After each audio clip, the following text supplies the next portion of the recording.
Good evening, Crabs fans around the world and around the block, listening on the World Wide Web and on the radio. Crabs baseball is on the field and on the air. This is Benjamin Schaefer, and I am thrilled to bring you all the action tonight as the Crabs try to sweep a midweek doubleheader from the Reading Tigers. Last night, a wild ball game, maybe the wildest ball game I've ever seen at the Arcata Ballpark. Crabs leading 8-2 in the top of the ninth inning, gave up 6 runs to allow the Tigers to tie the game. The Tigers then got another run in the top of the 10th. The bottom of the 10th, the Crabs were down to their last out and ended up tying the game on, I think, an error.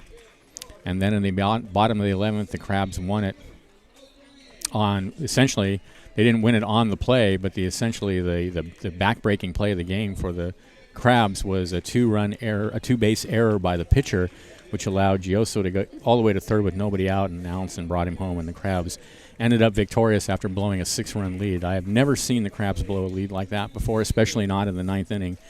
And it was an exciting game. It was a frustrating game, and it was really encapsulated why I love being at the ballpark.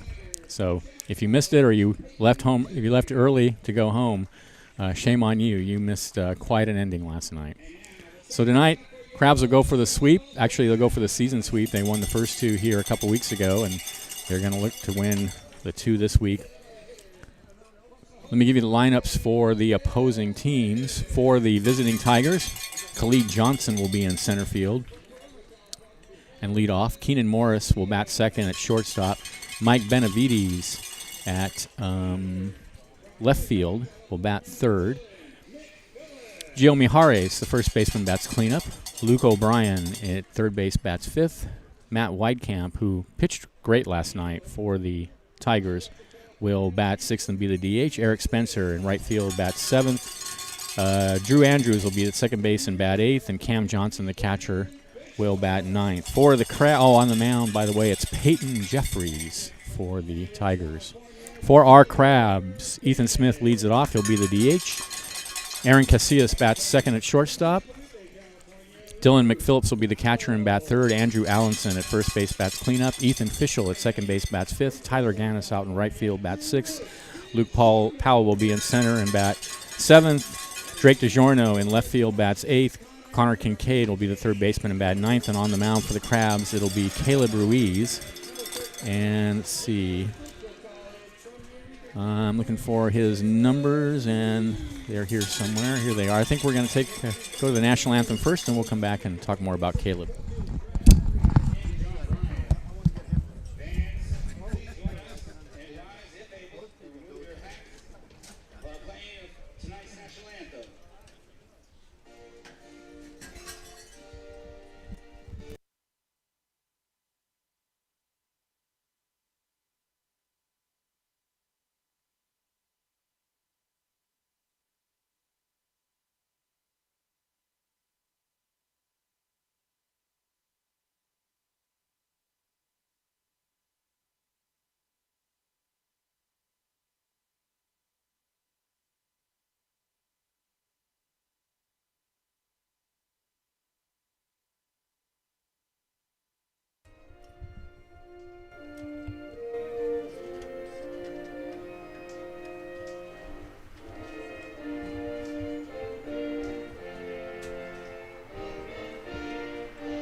All right, we're ready to play ball. So Caleb Ruiz,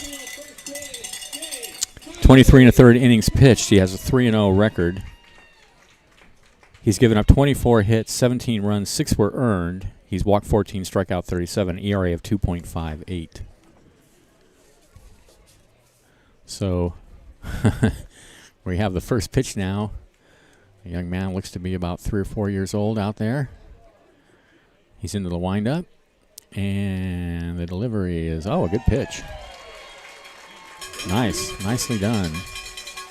And we're ready to go. Crabs will warm up. Crabs come into the game with a team ERA of 1.90. Great numbers. As a team, they've struck out 411 batters and only walked 126. Those are really the key to the ERA there, and been the key to the Crabs winning all season. Offensively, just as impressive. Crabs are batting .315 as a team. They have a .425 on base average and a .465 slugging average.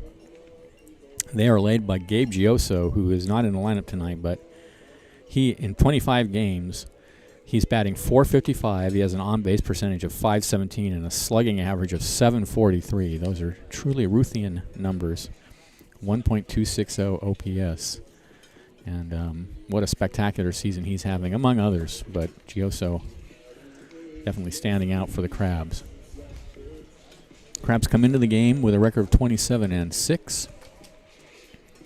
They'll take a break tomorrow night, and then this weekend they'll welcome the TKB baseball team. Still don't know what TKB means. We've done a little research, haven't figured it out yet. Maybe we'll ask them when they get here. I hope there's an improvement in the sound quality. We got brand new headphones tonight, courtesy of the crew here at the ballpark. And these are headphones we were using were well over 20 years old. So I'm very happy to have my new headphones. They're definitely clearer on my end as far as being able to hear my own voice than the old ones were. Wind is blowing gently out towards center field. I'd say a little more than gently, briskly out towards center field. Crabs are in their home whites. Tigers are in their red vests with the blue undershirt. Very sharp look. And I think, let me see who the umpires are. So the umpires are Michael Cowan at home. Zach Norton at third. And who's at first? Chris Peterson. Chris Peterson at first. Zach Norton at third. All right, here we go. Khalid Johnson to lead it off. He was 2 for 5 in last night's game with a couple of runs scored.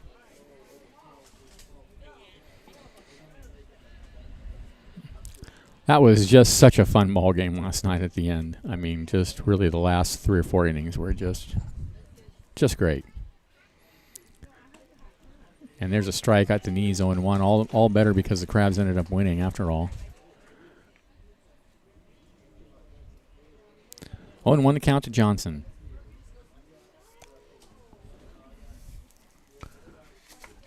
Ruiz sets and deals, and there's a high bounder over the mound. Casillas behind the bag has it. He won't have time to make the play. Johnson aboard on an infield hit. Just pounded that ball down onto the dirt and took a high hop over the mound and then a second high hop over second base. Really no time to catch him. Here's Keenan Morris, the shortstop. Morris last night was 0 for 3 with a couple of runs scored. A lot of walks in last night's game. The Crabs walked 7 batters, and so did the Tigers. So 14 wide. It was not a well-played game, let's put it that way. It was an exciting game, throw over to first and runners back. But it was not a well-played game. There were also, I think, 12 errors total. No, 9 errors total in the game. 6 by the Crabs. Here's the pitch, and there's a foul ball up against the screen. And, in fact, I believe only 2 of the Reading runs were earned last night. And none of the runs in the 9th inning, where they scored 6 runs, were earned. Crabs committed 3 errors in that inning. That's not to say the Tigers didn't take advantage. They did. Throw over to first, and he trickles away from Allenson. No advance by Johnson.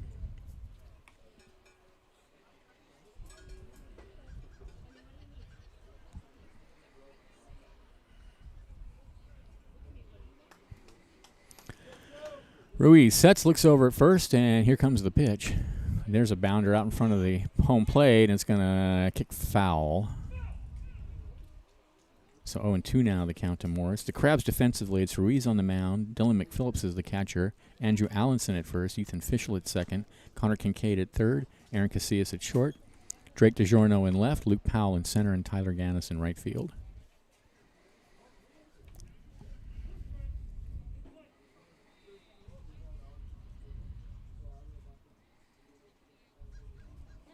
Another throw to first.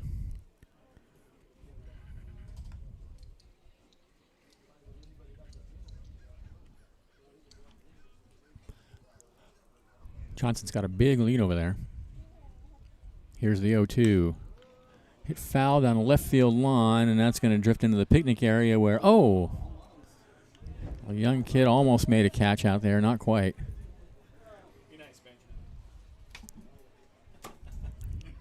It was a great effort, I'll say that.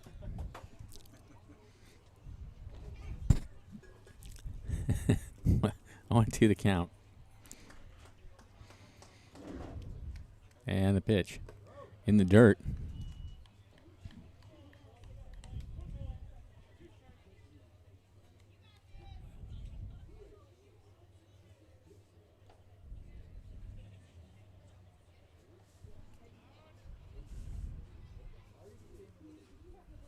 One and two. Here comes the pitch. Called. Strike three. Happy trails. Great pitch on the inside corner. One away. Here's Mike Benavides. He was 1 for 4 with a run scored last night. He had three RBIs.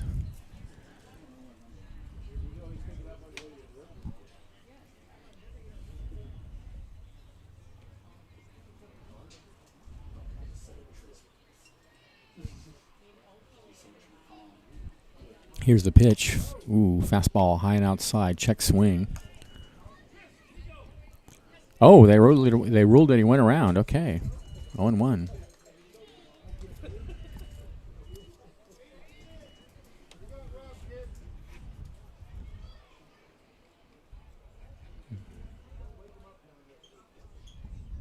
Wind's actually picking up quite a bit towards center field. Fastball low and outside. 1-1. Fairly windy day relative to most of the days we've had the last few weeks.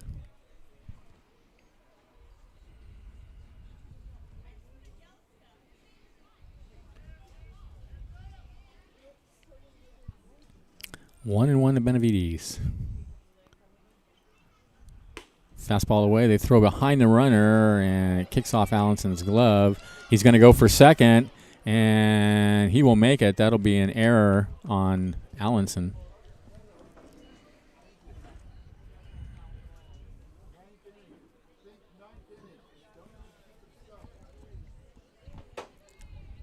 Throw was there. It just popped right out of Allison's glove and over his head and trickled sort of down the right field line where there was no one there to get it.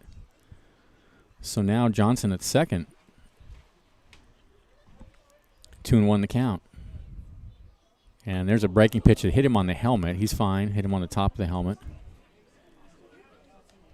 Gonna head down to first.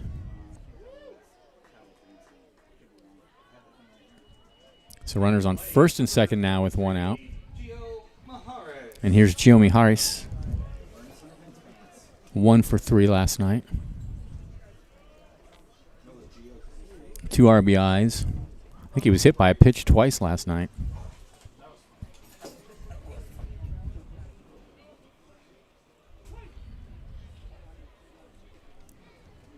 He's got 2 on with only 1 out. Ruiz at the belt. Looks out at second and deals a fastball in there at the knees for a called strike. No band tonight. Fairly quiet night at the ballpark.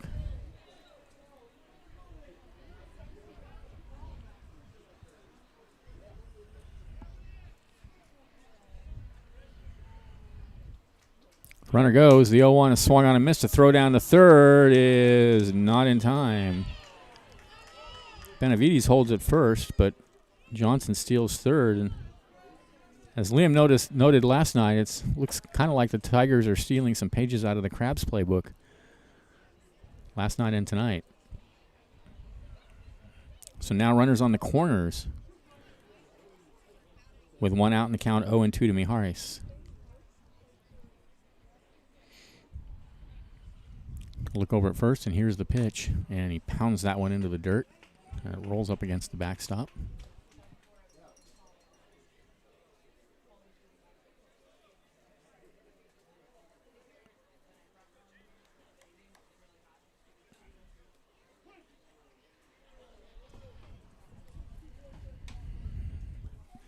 The 0-2. Breaking pitch is hit on the ground to third. Over to second for 1. Back to first.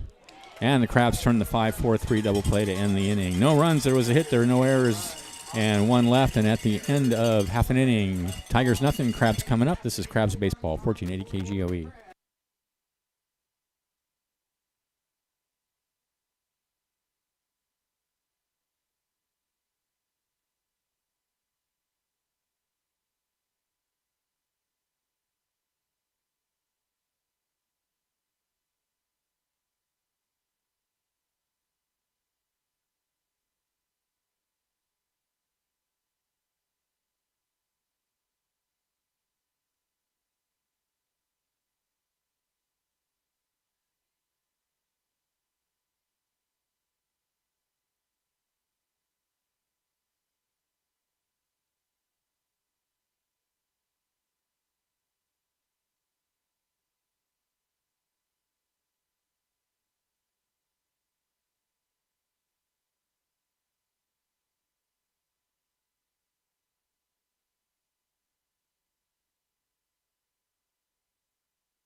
Welcome back to the ballpark. Thanks to Harper Motors, serving the North Coast for more than 100 years. Check out all the latest models, new and used, just 2 miles north of Eureka, or visit them online at harpermotors.com. Harper Motors will donate $50 to District 26 Little League for every home run the Crabs hit this season. Thanks also to North Coast Awning in McKinleyville, serving Humboldt since 1977. They're family-owned and are licensed general contractors that specialize in patios, sunrooms, and custom canvas projects like the Crabs Red and Blue Bar Tarp. If you need a custom cover for your boat, call Debbie at 707-825-8753. Bottom of the first, it'll be Smith, Casillas, and McPhillips for the Crabs against Peyton Jeffries and the Tigers. It's Jeffries on the mound. Cam Johnson is the catcher. Gio Mijares at first. Drew Andrews at second. Luke O'Brien at third. Keenan Morris at short. Mike Benavides in left. Khalid Johnson in center. And Eric Spencer in right. Ethan Smith leads it off.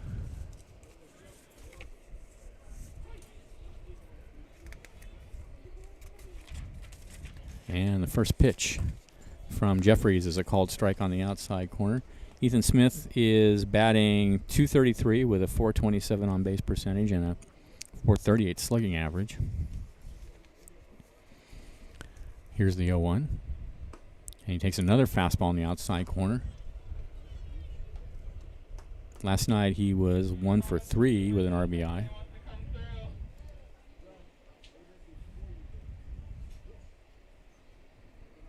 The 0-2 pitch. Fouled up against the screen.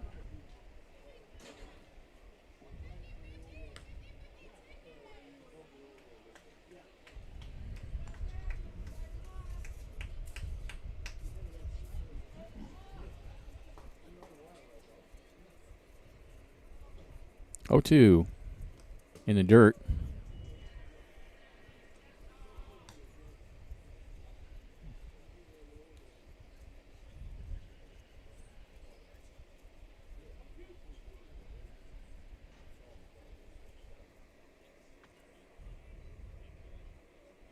A ball and 2 strikes. Here comes the pitch. In the dirt again, 2-2.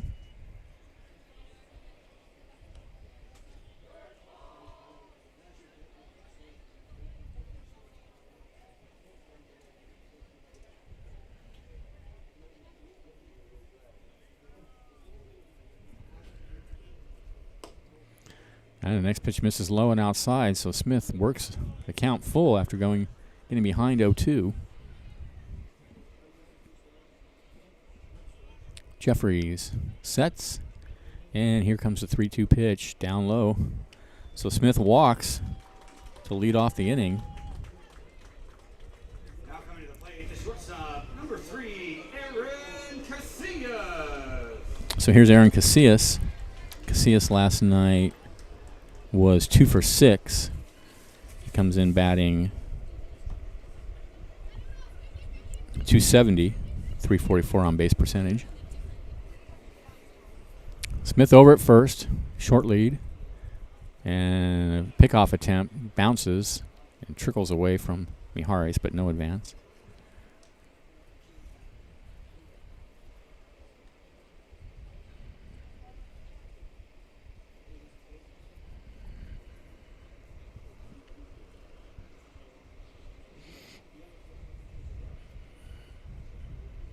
Here's the pitch. Low and outside.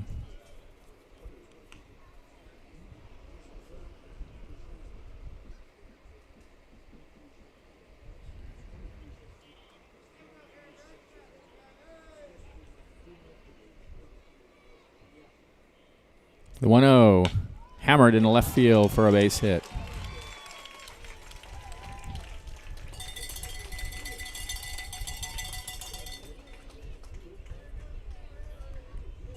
Now batting for the Crabs, the catcher, number 7, Dylan. First and second now, nobody out. Here's Dylan McPhillips. Crabs got something going right away here in the first inning.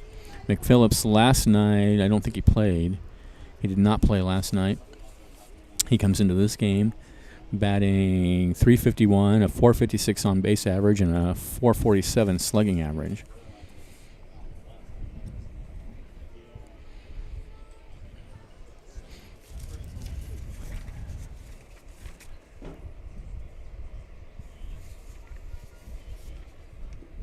And he shows bunt, takes the pitch down low. Crabs get on base, and one of the important statistics for the Crabs this season is their on base to strikeout. They've walked 185 times. They've only struck out 201 times. And the fact that those numbers are so close is a big part of why they score so many runs. Here's the 1-0. Swing and a miss at an off-speed pitch up at his eyes. 1-1.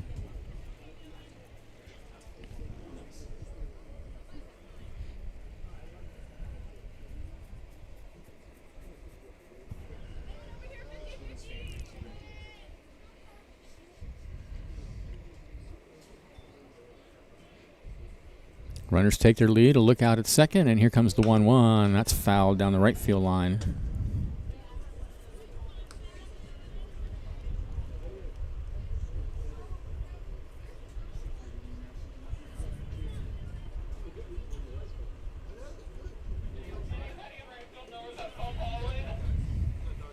Hey, Tamara, grab that kid.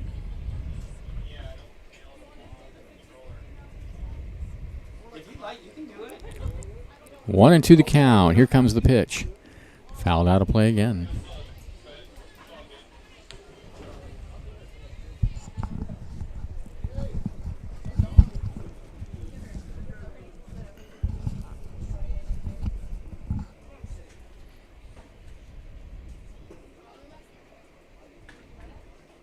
One and two.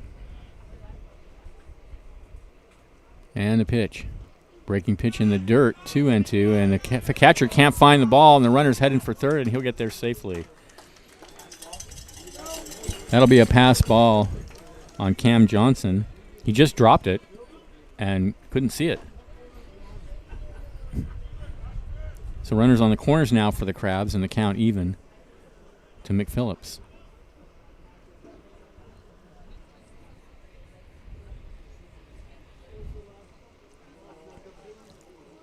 2-2. Hit in the air to left field, towards the line and deep. Going back is Benavides. He looks up and makes the catch near the warning track. The run will score. Casillas will return to first. It's 1-0 in favor of the Crabs. So a sacrifice fly for Dylan McPhillips gives the Crabs a 1-0 lead. And here's Allenson. Allenson, 3 hits and 6 at-bats last night with 3 RBIs, and in fact his was the game winner last night. A hit to right field through the drawn-in infield that brought in Gabe Gioso in the bottom of the 11th. Dangerous hitter. Here's the pitch, and he takes a fastball high and outside. 1 out. Casillas over at third. A run is already in.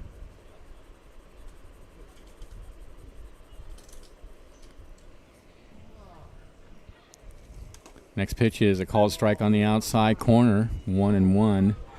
Allenson batting .356, a .415 on base percentage, and a .606 slugging average.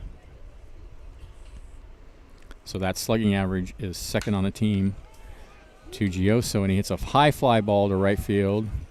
And coming in on it is the right fielder, and he makes the catch for the second out.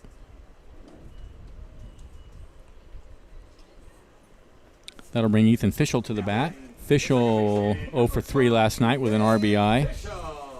Comes in hitting .347, a .441 on base percentage, a .531 slugging average.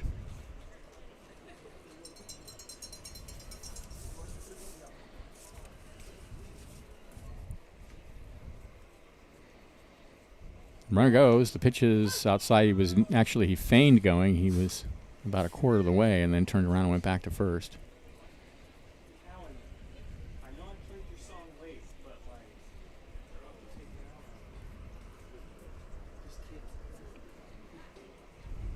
The 0-1 fouled out onto F Street.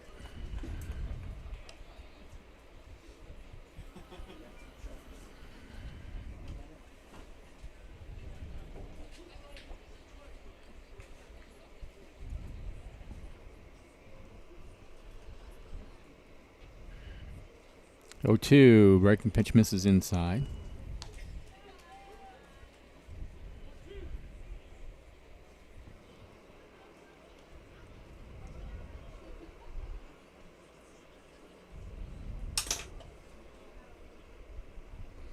Runner feigns going again, and there's a high fly ball, foul territory. Third baseman O'Brien over to have a look, and it's going to drift into the picnic area on the left side.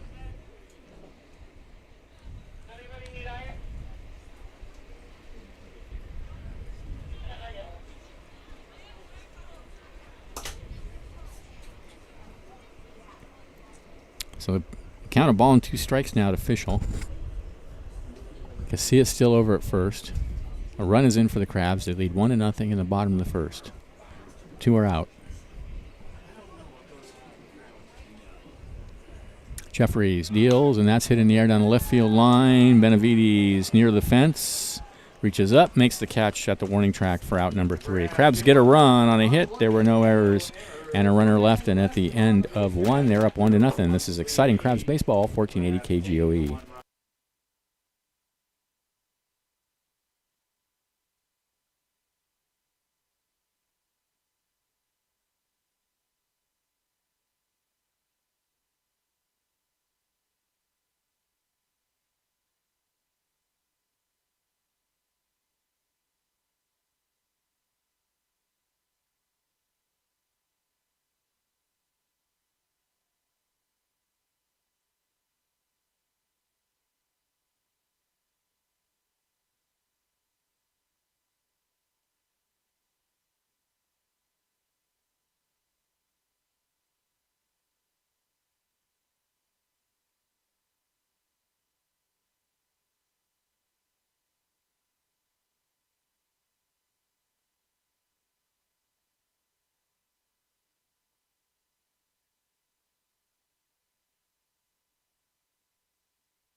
All right, we're back. Top of the second inning, O'Brien, Weidkamp, and Spencer for the Tigers, trailing 1-0. Caleb Ruiz out on the mound for the Crabs. Luke O'Brien last night was 0 for 4 with an RBI. And there's a fastball down low, 1-0.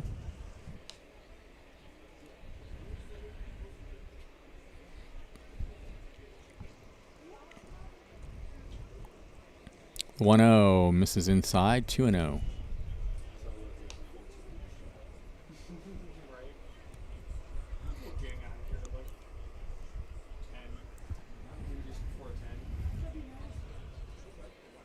(2-0) pitch. Off the hands and out of play.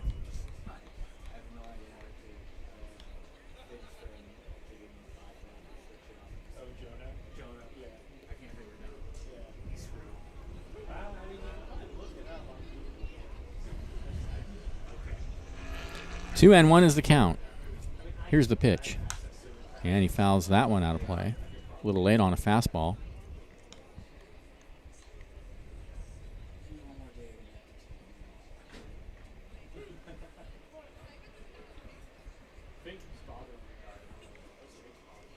Two balls, 2 strikes. Here comes the pitch. High bounder out to second base. Fischel has it. One away.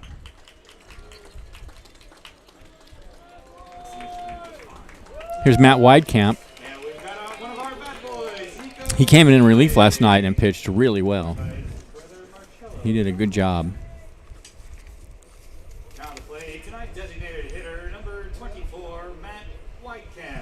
5 innings, 6 2/3 innings. He gave up 3 earned runs. He walked 1. He walked 2 and struck out 1, but he kept him in the game.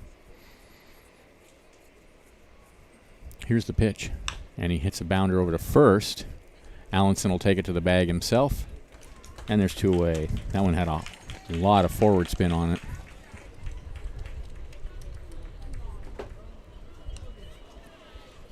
Here's Eric Spencer. 0 for 3 last night.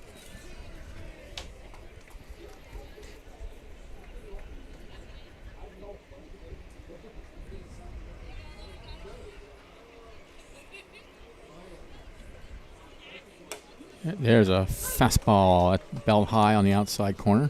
0-1.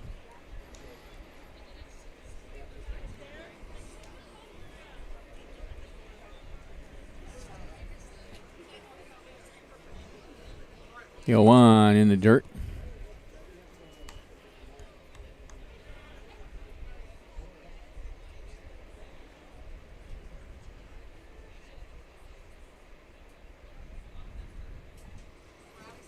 One pitch, fastball on the outside corner. It's 1-2.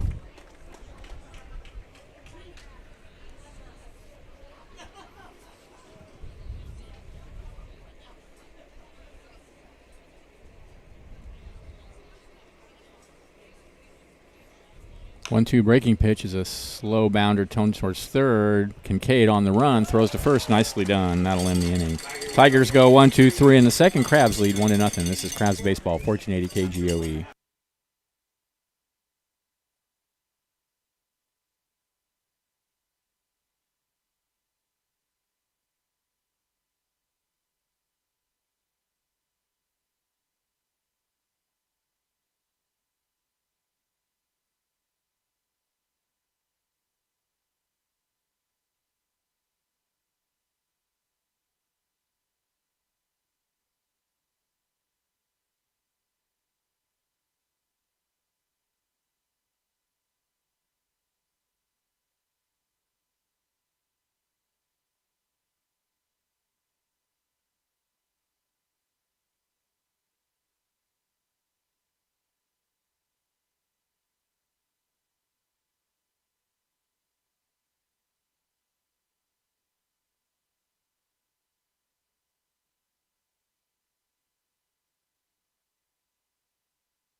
We're back.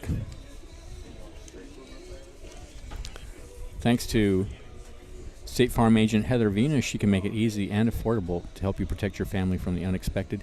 Just call her at 707-839-3267 when you want the real deal. Tyler Gannis leads off for the Crabs. Number 34, Tyler Gannis. 1 for 6 last night with a run scored. Comes in batting .352, .438 on base percentage, .462 slugging average. Here's the pitch, and he shows bunt and pulls back. He does that a lot. Shows bunt on the first pitch. I don't know if it's a strategy to distract the pitcher or what. But lately he does it almost every bat. Here's the 1-0, and he does it again, and that time he takes outside. So he seriously is trying to bunt, apparently.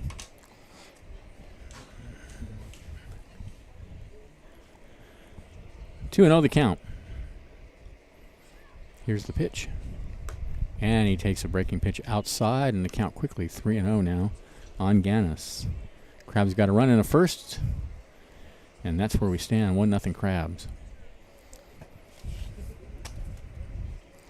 3-0 pitch is outside, so Gannis walks. That's the second walk issued by Peyton Jeffries. Coming to the plate for the Crabs, the center fielder, Number 9, Luke Powell. Luke Powell will be the batter. Powell did not play last night. He comes into this game batting .298, a .355 on base percentage, and a .457 slugging average.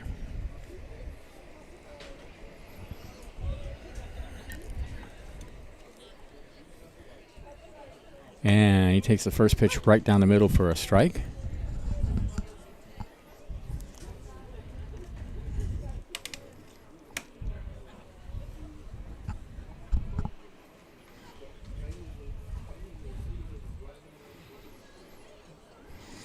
The 0-1 is hit in the air to right field and deep. Going back, looking up. Adios, muchacho. That's off the screen in right field. Home run for Luke Powell, and the Crabs are up 3-0. No doubt about that one. You got to pitch down around just above the knees and just golfed it out of here. Gannison to score. Here comes Powell.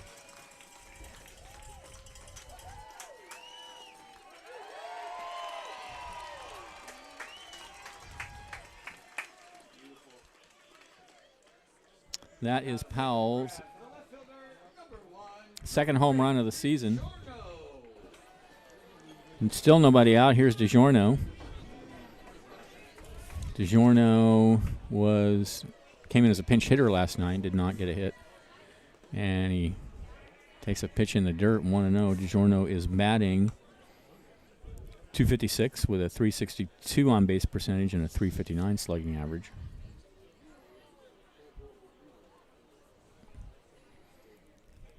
And the next pitch is low again.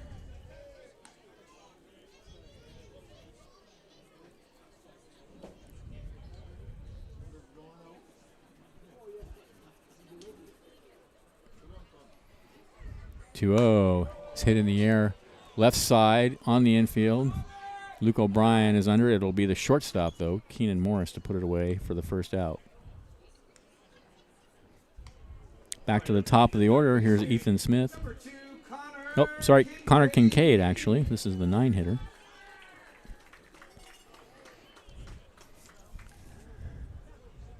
Kincaid was 1 for 4 last night with 2 runs. He's batting .284, 410 on base percentage, a .358 slugging average, and he takes a fastball low and inside.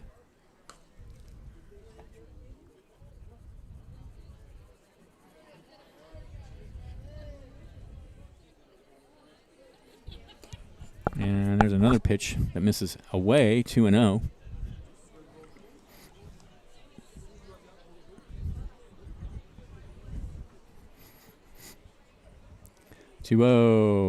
Strike on the outside corner, 2-1.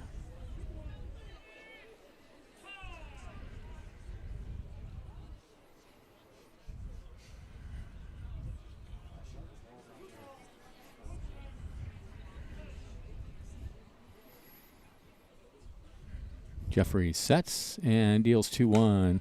That's hitting the air down the right field line. First baseman Mihari is going over, and he makes a nice catch near the fence for the second out of the inning. 2 away, back to the top of the order now with Ethan Smith. Smith walked and scored in the first inning.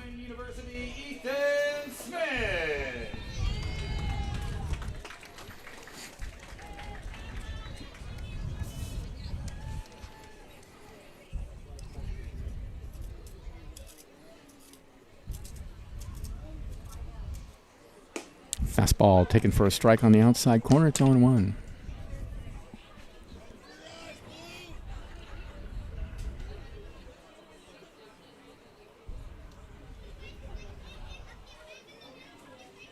The 0-1 misses outside.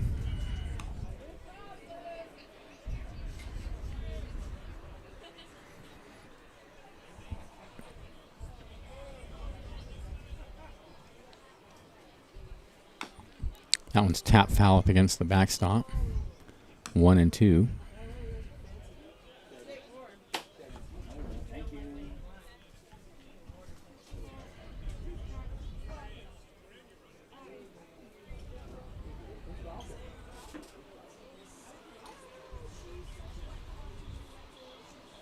The 1-2. Fastball is high. So the count is even to Ethan Smith. 2 outs, nobody on. 2 runs in for the Crabs. They're up 3-0.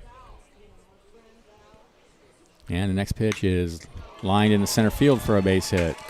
So Smith reaches for the second time tonight.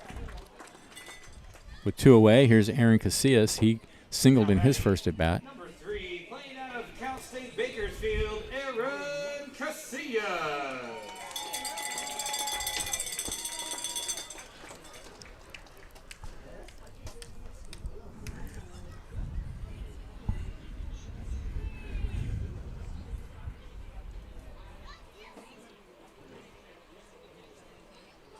Runner goes. The pitch is a strike. The throw down the second is in time. Smith caught stealing. 2-6. That's a rarity. That ends the inning. Crabs get 2 runs on 2 hits. There were no errors and nobody left. And at the end of 2, they're up 3-0. This is exciting Crabs baseball. 1480 KGOE.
Welcome back to the ballpark.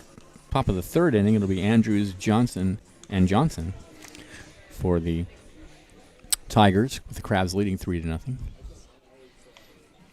Looks like we got the radar gun out again this evening. Some Crabs players sitting behind home plate with the gun. Oh, and I can see the number from here, so I'll be able to see how fast Caleb Ruiz's pitches are. So this is Drew Andrews to lead it off. And the first pitch is hit hard on the ground, past third base and down the left field line. That's going to be an easy double for Andrews. He just drilled that right over the bag and out and all the way to the wall in left field. So lead-off double.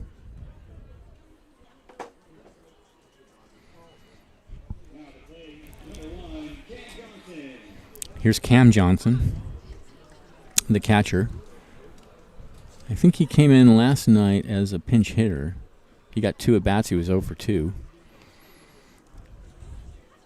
So Andrews over at second now. Nobody out.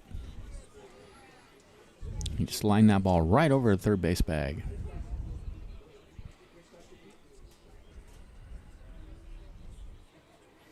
And the pitch. He shows bunt, takes the pitch high.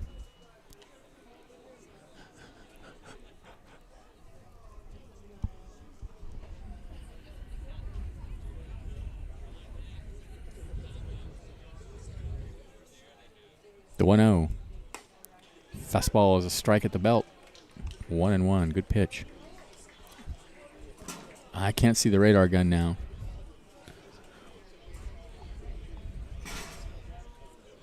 One and one the count. Now I can see it. We'll see about this next pitch. 1-1 is a fastball away, 87 miles an hour.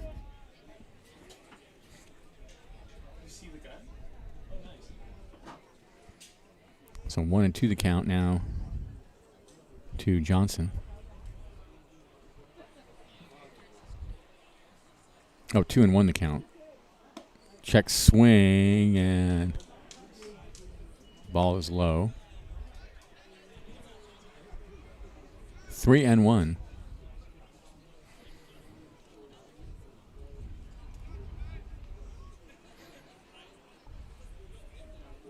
The 3-1 is a strike on the outside corner. That was 85. So he's around the high 80s, mid to higher 80s. Count is full on Johnson with Andrews out at second.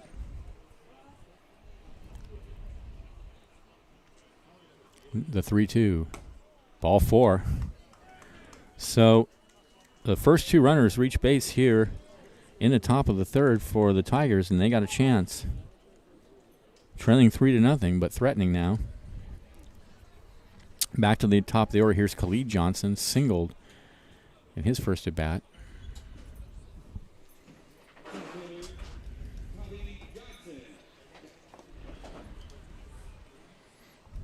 Phillips out to the mound to speak with Ruiz.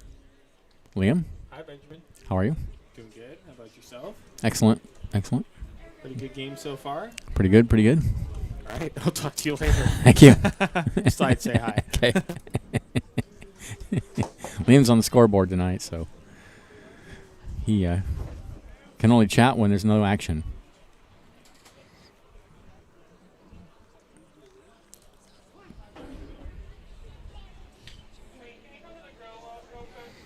All right, here we go. Here's the pitch to Johnson, and he misses high and inside.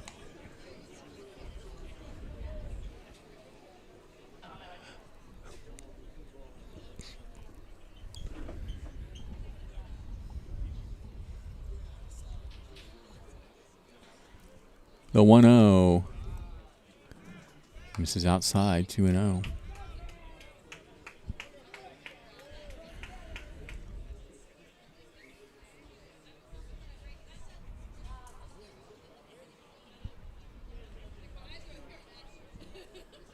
Andrews at second, Johnson at first. 2-0 the count. Here's the pitch. And he lines that one foul past the first base coaching area.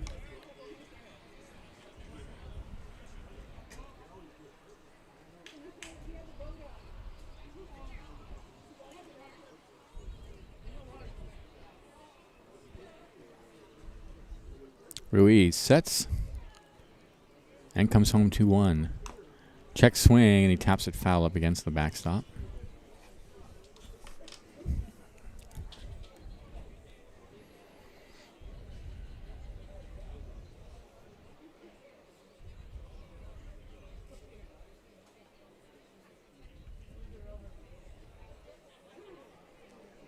All right, here we go with the count even to Khalid Johnson. A look out at second, and Ruiz comes home. Line down the right field line, foul. Just a little late on the fastball.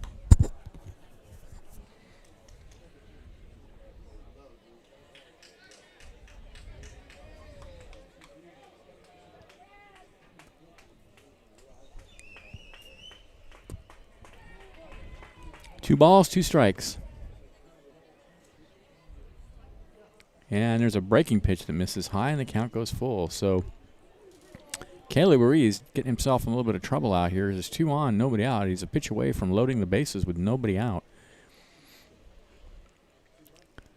His 3-0 lead is in danger. Here's the 3-2. Bounder over to first, and it's off Allison's glove, and it's going to skip into the middle of the infield. Everybody's going to be safe. That's an error on Allison. And it loads the bases with nobody out for Keenan Morris.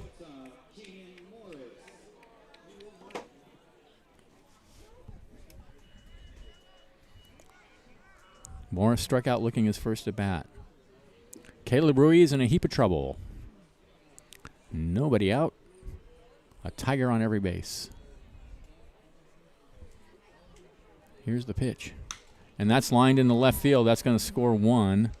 Over to get it is DiGiorno, and the throw is way offline. That's going to allow the runner to go to third, and now throw to first, and that ball gets away, and another run's going to score. Wow, this is a comedy of errors, this play. The line drive to left field. The throw from DiGiorno was an error on the throw. That allowed the runner to go to second, and then the throw out to second to get the runner went into left field. So that was another error to let the run score. So 2 errors on the play. one on DiGiorno and one on McPhillips. And it's 3-2 in favor of the Crabs. Wow, this is kind of starting to look like last night's game. Here's Benavides. So it's a sacrifice fly for Morris. One away.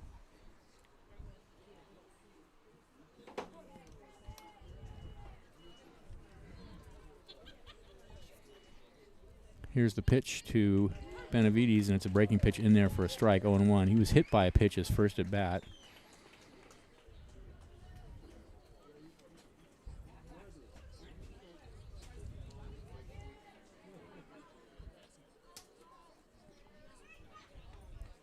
And that one's fouled out of play on the F Street. 0-2 now the count.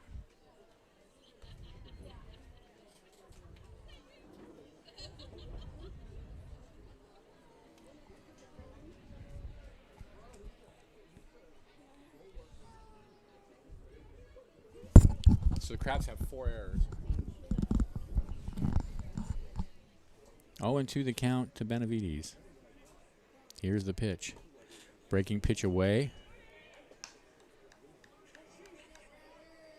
2-2.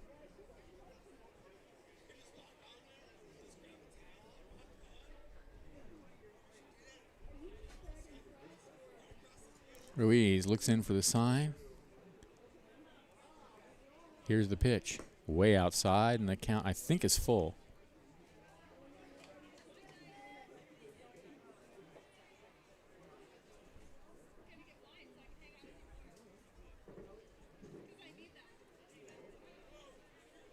Well, the umpire's not going to tell us, so. Here's the pitch. Called strike 3 on the outside corner. Good pitch. Happy trails to Benavides. Second strikeout by Ruiz. And with 2 away, and Johnson still out at second, here's Gio Mijares grounded into a double play in his first at bat.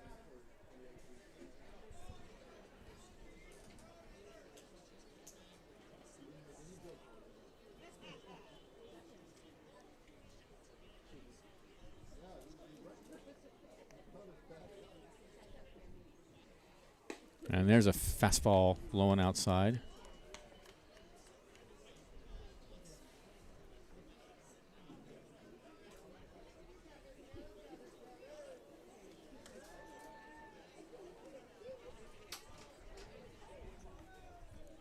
The 1-0. Low and outside, 2-0.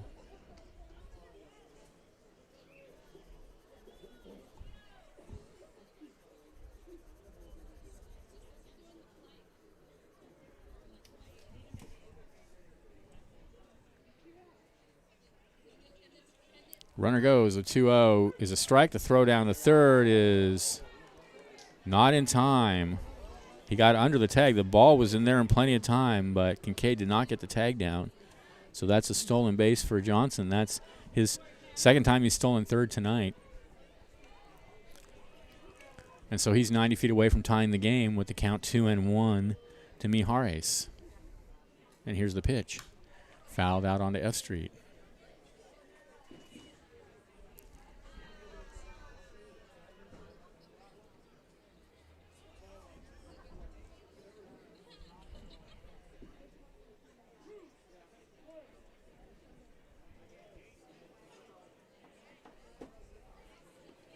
And runner, there's called strike 3 on Mijares. So that'll end the inning. But Tigers get 2 runs on 1 hit. There were 3 errors, and there was a runner left. And at the end of 2.5, it's 3-2 Crabs. This is Crabs Baseball, 1480 KGOE.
All right, we are back. Bottom of the third inning. Crabs leading 3-2. Aaron Casillas leads it off, singled in his first at bat.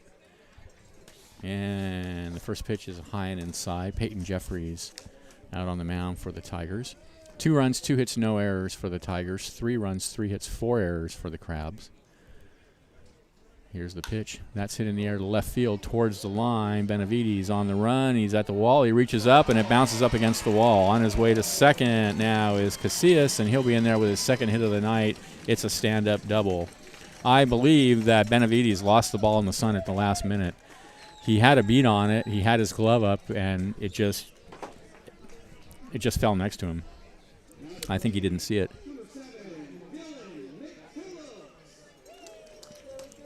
So Casillas out at second. He has singled and doubled so far tonight. And here's McPhillips sacrifice fly in his first appearance.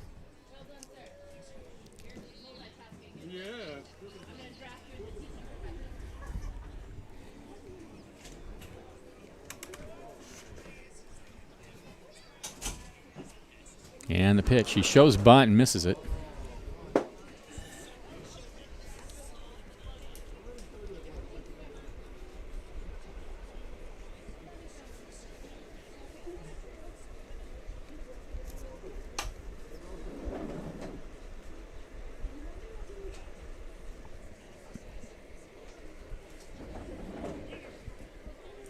On the count. Here comes the pitch. Fouled out of play. So McPhillips in an 0-2 hole.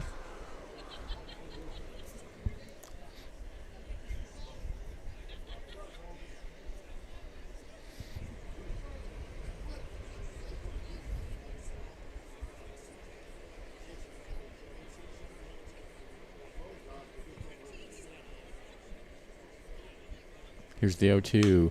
Lined in the left field. Benavides has it. 1 away. Here's Andrew Allenson, fly to right his first at bat. Now the plate, number 22, Andrew Allenson.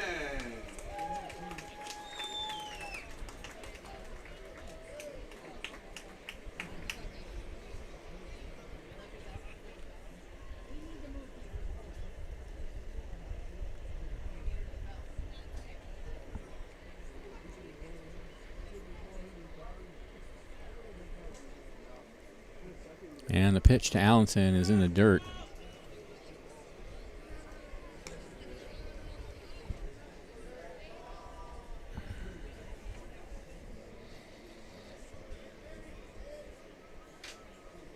A ball, no strikes to count. Casillas still out at second with 1 out.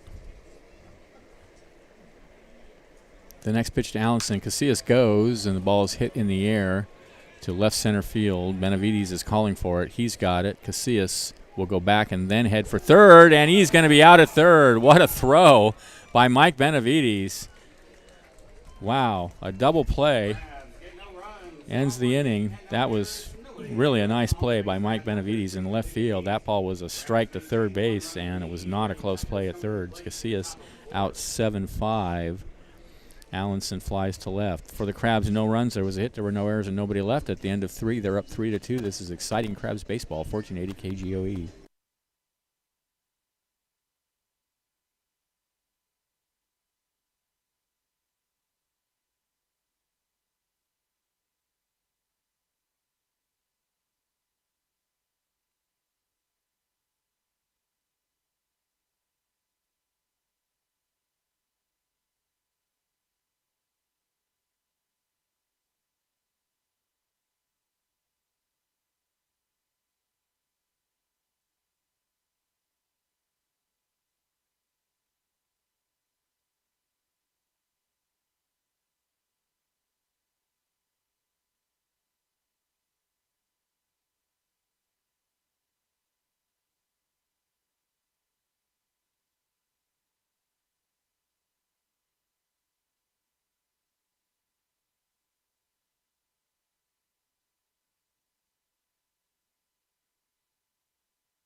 We are back. Want a better bank? Try a better credit union. Compass Community Credit Union is open to the public, offering great service and terrific rates. Visit compasscc.org for details. O'Brien, Weidkamp, and Spencer for the Tigers, trailing 3-2 in the top of the fourth. Caleb Ruiz's first pitch is a fastball, low and outside. It's 1-0.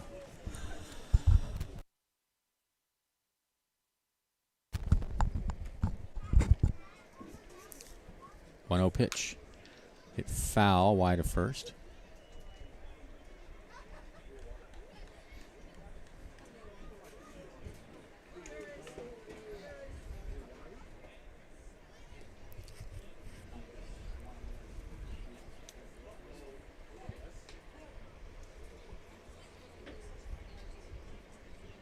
One and one is the count. Here's the pitch in the dirt.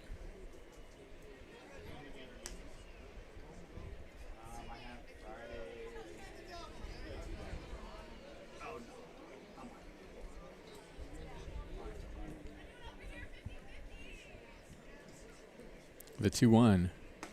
There's a strike on the inside corner. 2-2.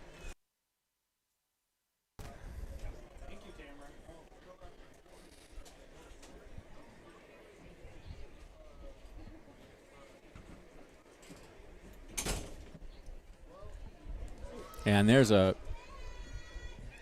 swing and a miss. They're going to throw down a first to complete the play and do. One away. Well, we have a special guest. I'm pleased to former Crabs president Matt Filer to join me. Thanks, Matt. Hello, how are you? The temperature out there is starting to drop, so I wanted to come up to the friendly confines of the media booth. Well, I'm happy to share my space heater with you. Good game so far. Another sloppy game for the Crabs, though. That one was crazy last night. Another one today. It's been really tight. Yeah. Tonight again, they've made what? They've made 4 errors in only a couple innings now. Yeah, that's when talk about all the runs that they got in the one inning last night, and now there's 4 errors already. None of those runs were earned last night. Yeah, in the 8th inning. Yeah, the Crabs are setting a new standard. A little bit sloppy the last couple nights. I don't know, maybe something in the air. 1-1 now to Weidkamp with 1 out.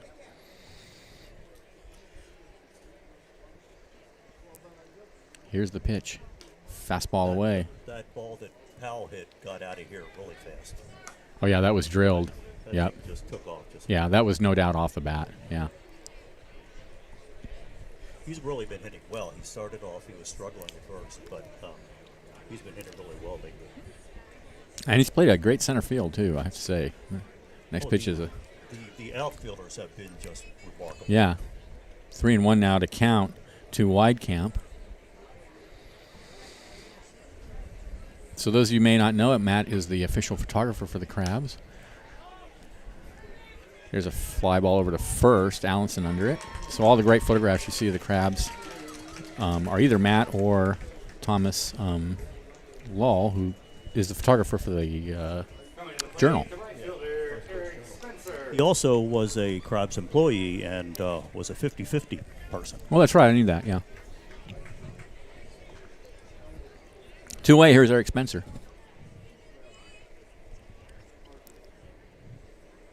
And there's a grounder over to short. Casillas rushing it, and he boots it. Boy, I wonder what the official scorer is going to give him on that one.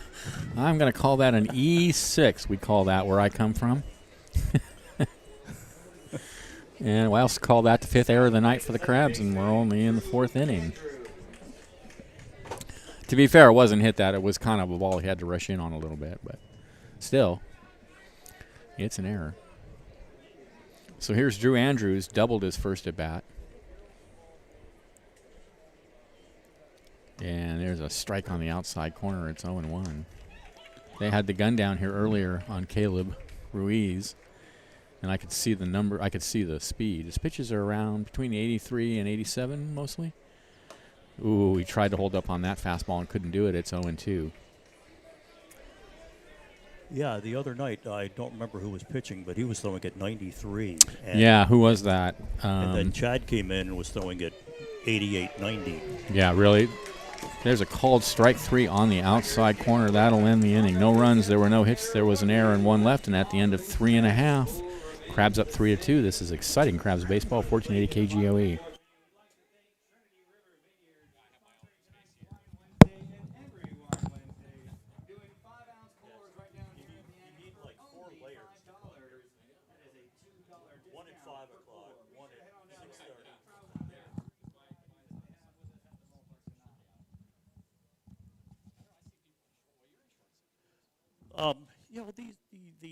The people that do the foul ball thing, they're in shorts, sleeveless shirts.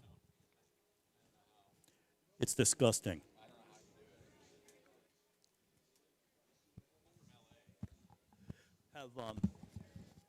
Has the ball hit the roof yet?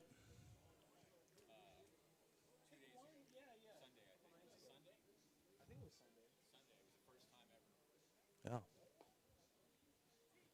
And you don't have any stains in the ceiling like the old media booth.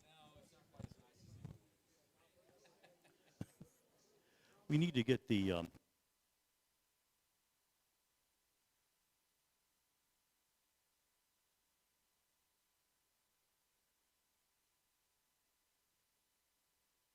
All right, we are back. Benjamin Schaefer, Matt Filer. Crabs batting in the bottom of the 5th, leading 3-2. 2 runs, 2 hits, no errors for the Tigers. 3 runs, 4 hits, and yes, 5 errors for the Crabs. That seems like a misprint. Well, they had 5 last night, too, so it's a nice symmetrical kind of thing. Yeah. That was another outside ball that was called a strike. It was indeed called a strike. This is Fischel to lead it off, and he takes another pitch down low, 1-1. Yeah, I noticed you've taken over Randy Robertson's role as the guy who yells at the umpire from behind home plate. It's a tough job, but somebody has to. It is. I agree. 2-1 the count. I can only do so much from here in the booth, you know. I try. 2-1 the count, and that's lined into right field and deep. Going back is the right fielder looking up, and that's going to be off the fence. Fischel heading for second. He will be in there easily with a stand-up double off the right field fence. I wasn't quite sure if that was going to have the height to go out or not. Not quite. It was drilled, though. Yeah. Now to play the right fielder, Tyler Gannis. Here's Gannis. It sure is fun to see him come around and score every time he does. He's joyous. He plays the game with such joy. His excitement is contagious. Mm-hmm. It's good for the team. It's good for the fans. It's just good all the way around.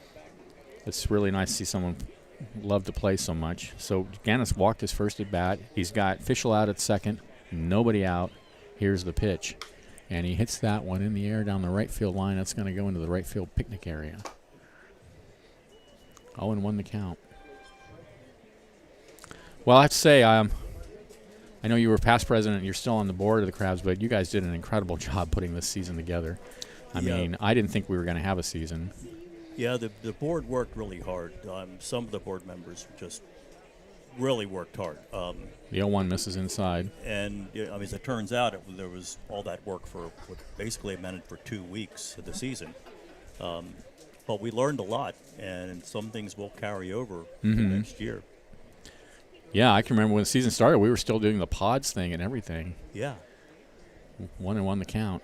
Fastball misses away, 2-1. Yeah, there were pods anywhere from 1 person to, I think, 4 people. 4, yeah. And you bought a pod.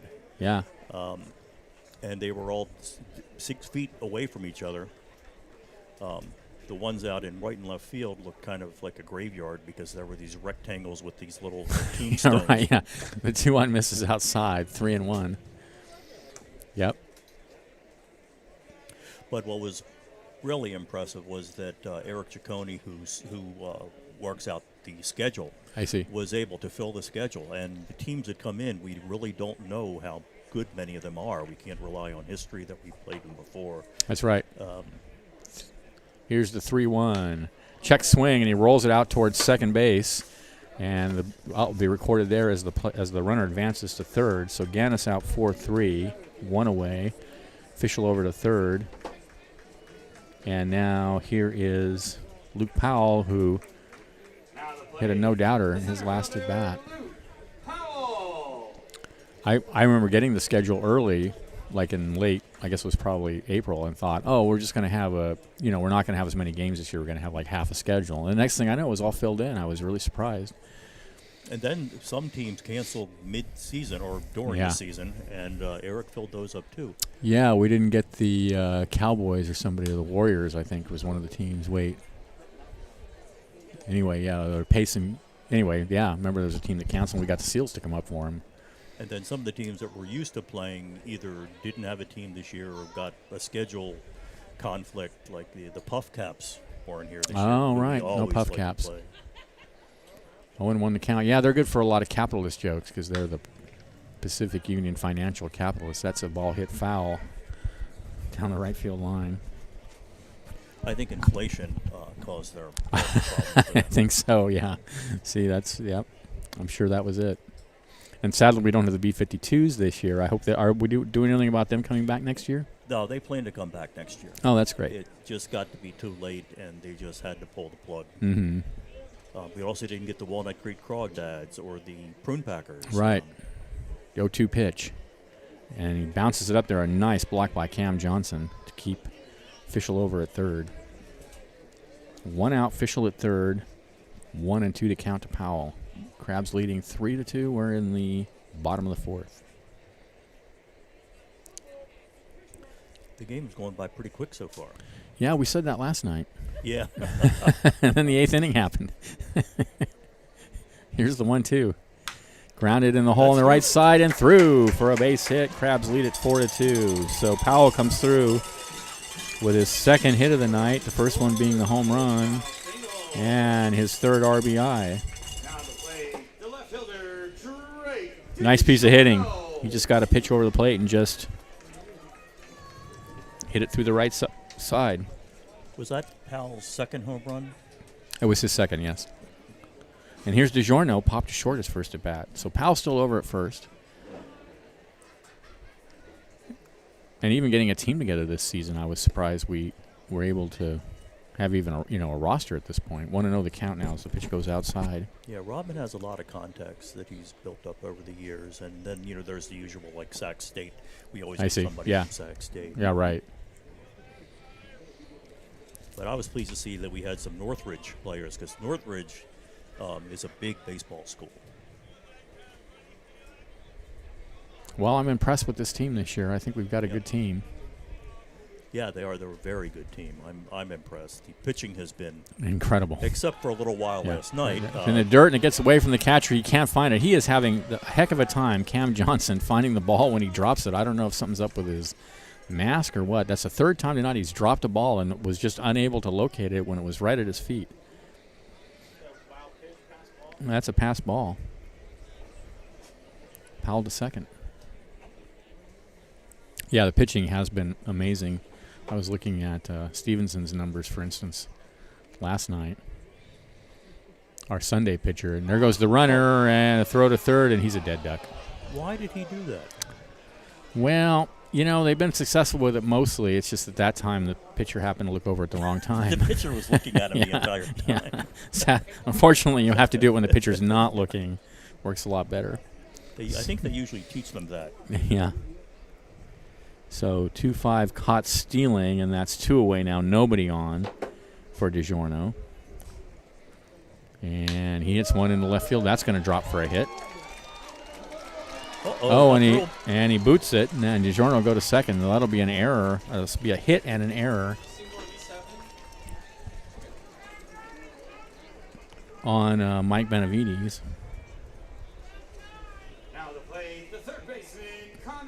So that's a break for the Crabs because that puts DiGiorno in scoring position with 2 away for Connor Kincaid, who fouled out his first at bat.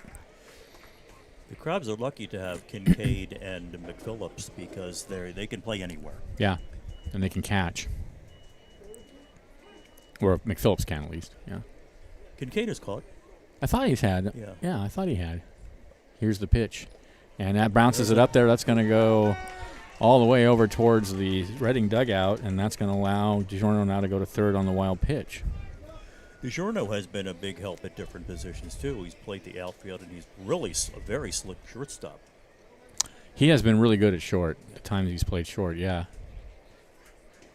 Yeah, they have a few players who can just kind of play around the field. Most of the field in shadow now, just a few spikes of sunlight out in left field and center field, and there's a pitch that misses inside. 2-0 to Kincaid.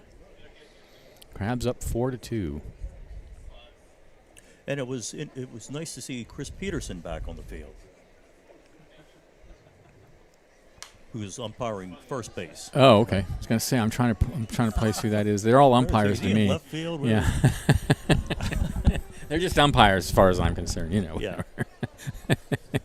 That's right, Chris Peterson. They all look the same. They all dress the same. They all dress. They're all overweight. 2-1 pitch.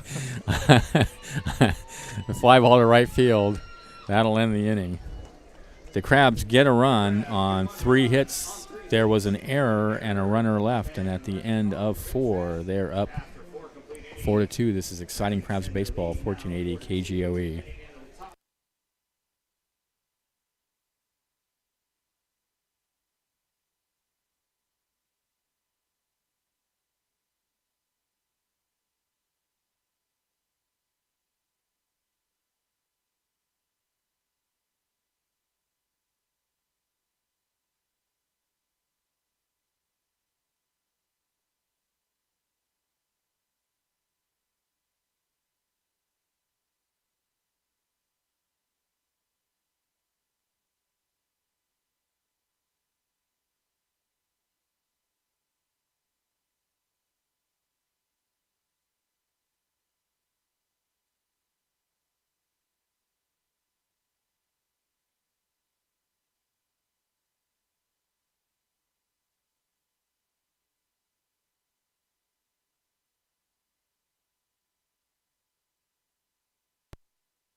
Right, we're back. We're in the top of the 5th inning. 2 runs, 2 hits, 1 error for the Tigers. 4 runs, 7 hits, 5 errors for the Crabs. It'll be the 9-hitter Cam Johnson, then Khalid Johnson, and Keenan Morris. Keenan Morris, Aiden Morris's brother. Oh, is it really? Yeah. Yes. I saw that he was from Eureka, but I didn't know. Yeah. Oh, we've got a gorgeous waxing gibbous moon rising in the east. There's a ground ball over to second, 1 away. Quickly, 1 out here in the top of the 5th. When's the full moon? Do you know? I don't know. I think it's probably the day after tomorrow. We haven't seen the moon for so long, and Yeah. Humboldt's been overcast for like a month. It's an unusual sight. Yeah. It's a large white orb in the sky.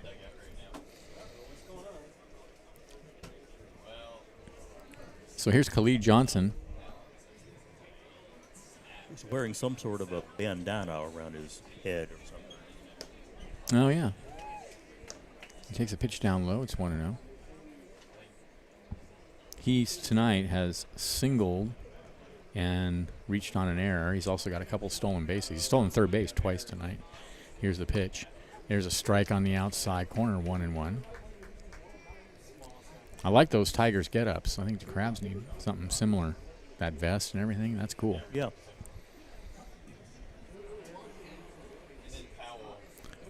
Ball and a strike to count. Fouled out of play. I saw that they brought in a few boxes of camo shirts for the Crabs. Oh, really?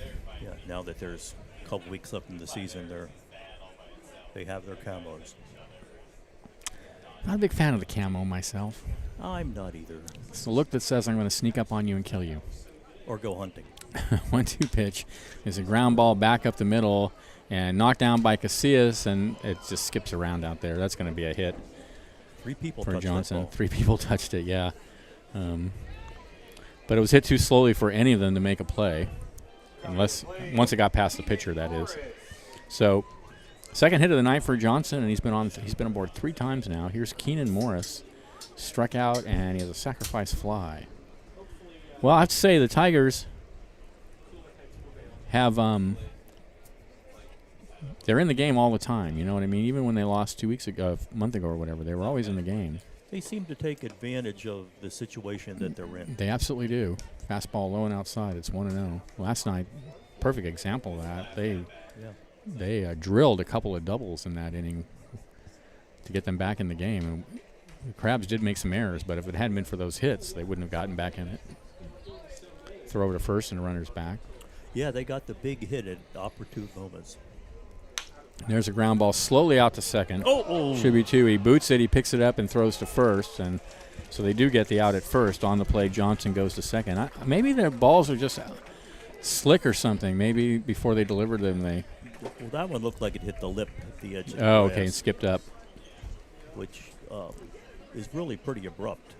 There is, and that ball and that lip can make the ball do all sorts of crazy things. They should camphor it.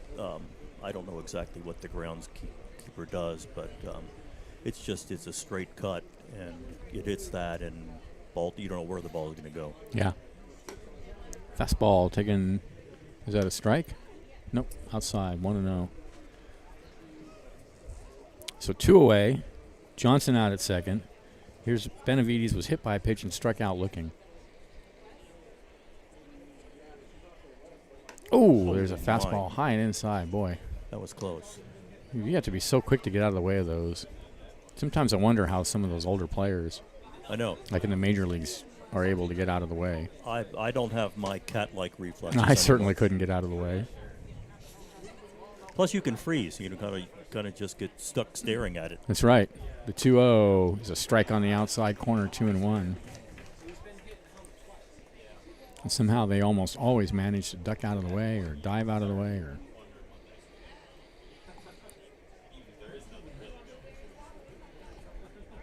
2-1 the count. A look at second, and Ruiz's pitch. Ooh, another one high and inside. 3-1.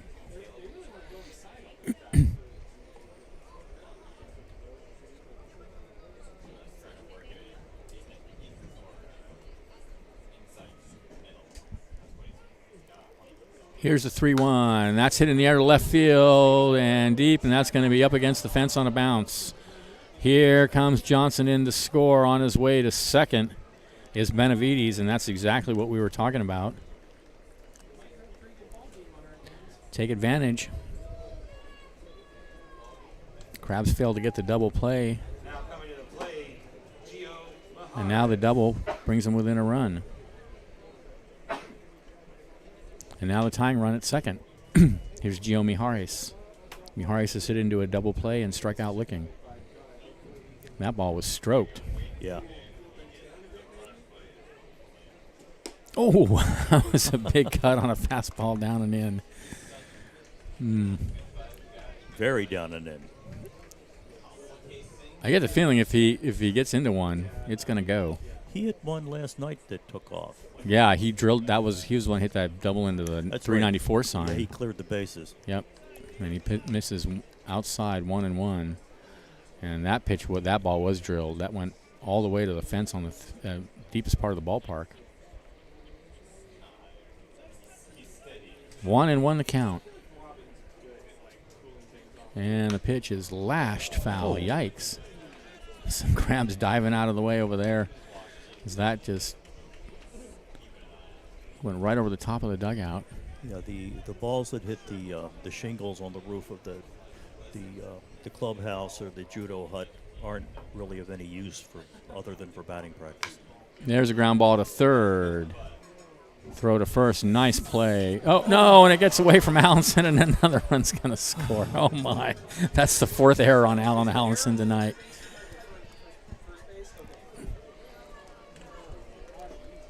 And that ties the game. Unbelievable.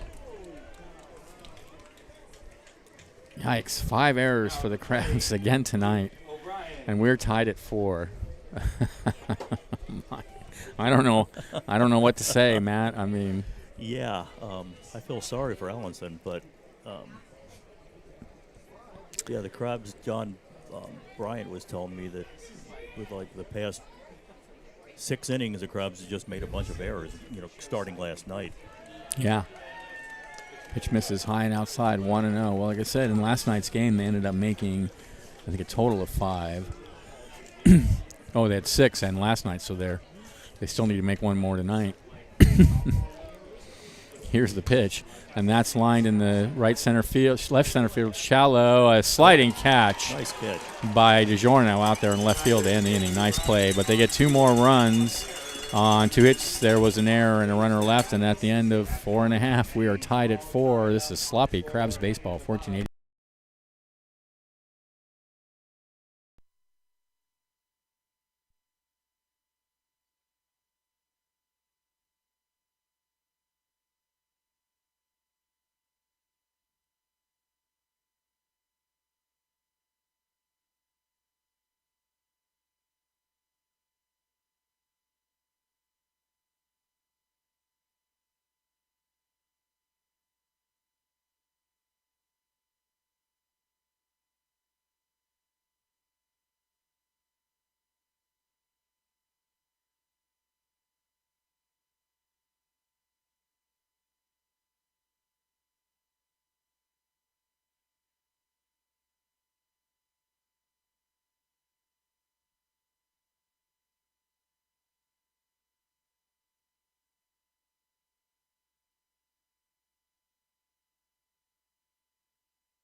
That's weird.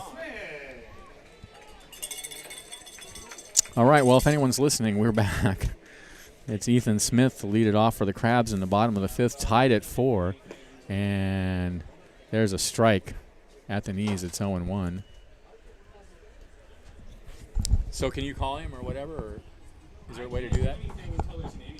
Okay. Okay. Okay. 0-1 the count. Here's the pitch. Grounder out to second. Throw to first.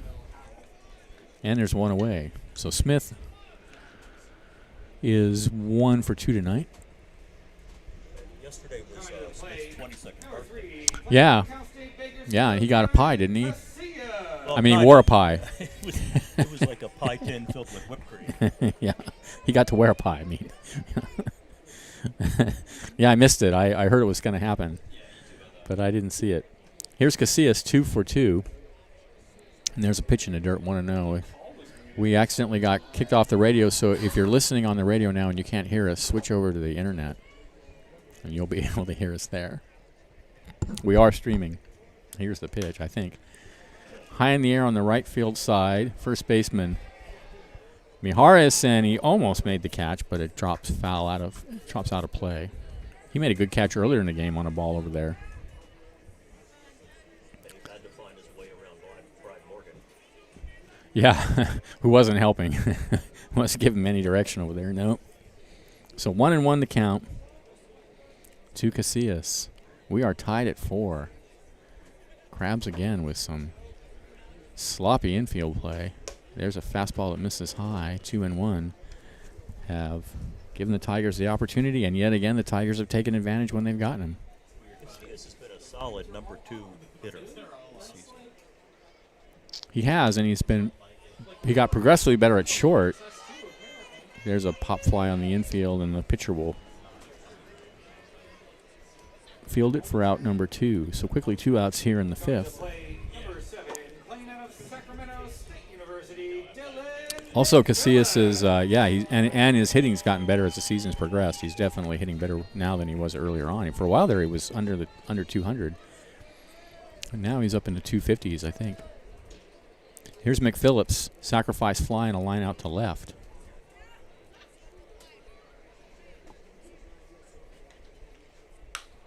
And he hits one high in the air to left center field. It'll be the left fielder over to get it for out number 3, and the Crabs go 1, 2, 3 quickly in the 5th. We're still tied at 4. This is Crabs Baseball, 1480 KGOE.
All right, we are back. We are in the, I think we're back on the radio. It is the top of the 6th inning. We are tied at 4. And we have a new pitcher. And we do have a new pitcher, Manny Casillas, on in relief of Caleb Ruiz. And Casillas hasn't pitched in a while, I don't think. No, he the last time he pitched, he got a little twinge in his. Oh, I remember that. Right, he had to come his out of the game. forearm. I thought it Right. was in his elbow at first, but it wasn't, which is a good sign.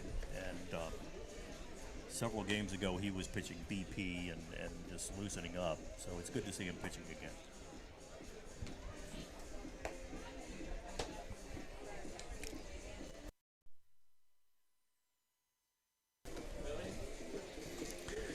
So here's the numbers on Casillas. 25 innings pitched, 13 hits, 9 runs, 6 were earned. He walked 13, struck out 41. He struck out 41 batters in 25 innings.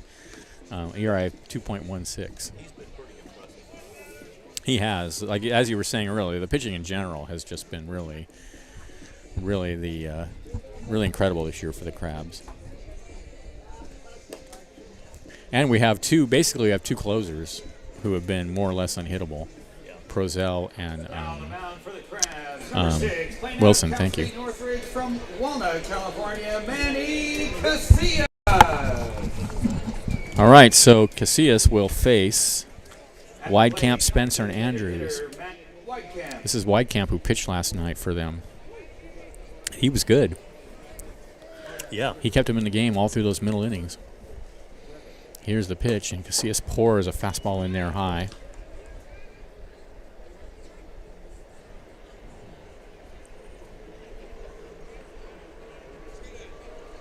The 1-0 fouled up against the screen, 1-1.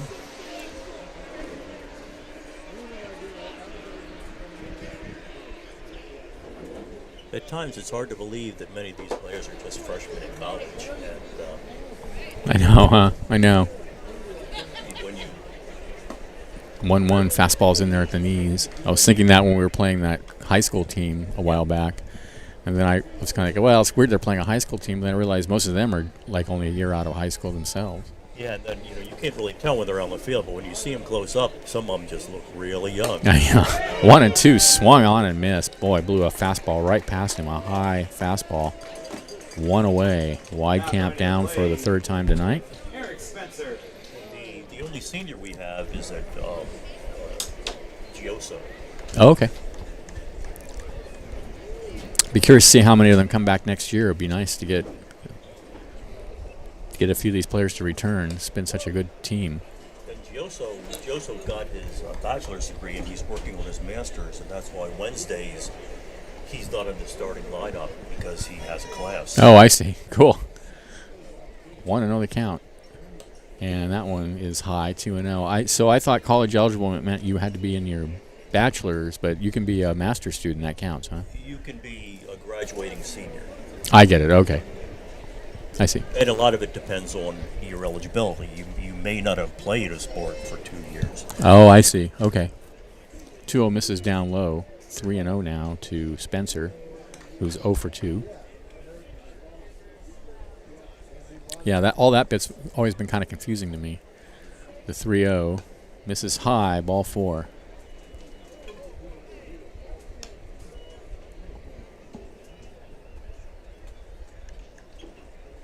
Coming to the plate, Here's Drew Andrews, doubled and struck out looking. So, like the eligibility that you had in your senior year carries on for that summer. I get it. Okay. So you may have graduated, you'd still be eligible. Yeah. Here's the pitch, and that one's hit out to second. Could be That's 2, and he oh, boots no. it. Oh, boy. Yet another error. This one on Fischel. That's at least his 2nd tonight. That was a double play ball. Everybody's safe. I don't know what to say. I don't know why this is happening. 7th error of the game for the Crabs. Here's Cam Johnson, walked and grounded out to 2nd. Wow. And surprisingly, they have 7 errors, but the score is tied. Yeah. Well, they're good at putting numbers up, that's for sure. runs up. They're just not doing such a good job of keeping them off the board. Here's the pitch. Fastball right down the middle for a called strike at 0-1. Boy, it's tough when you give the opponent that many chances, extra chances.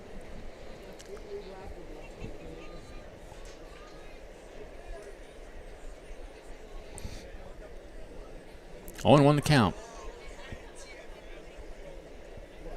Here's the pitch. Whoa, a breaking pitch that obviously slipped off his fingers. It's high and outside.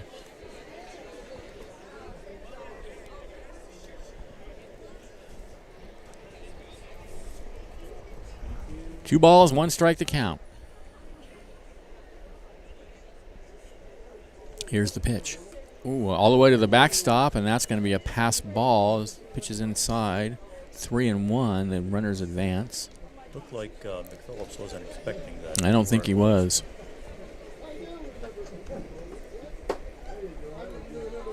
So that's really tough because now that puts 2 runners in scoring position with only 1 out. And no chance for a double play. No chance for a double play either. So they're going to bring the infield in.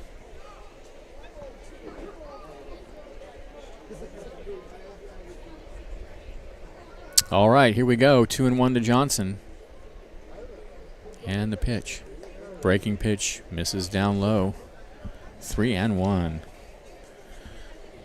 Crab's playing with fire out there now. 3-1 the count.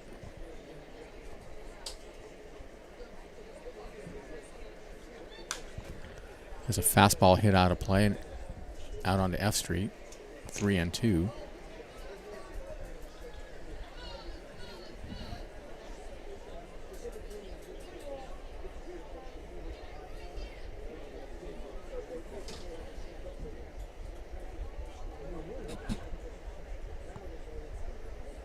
Three-two pitch.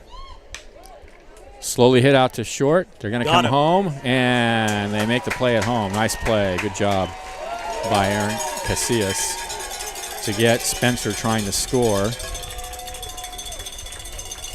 So the strategy pays off.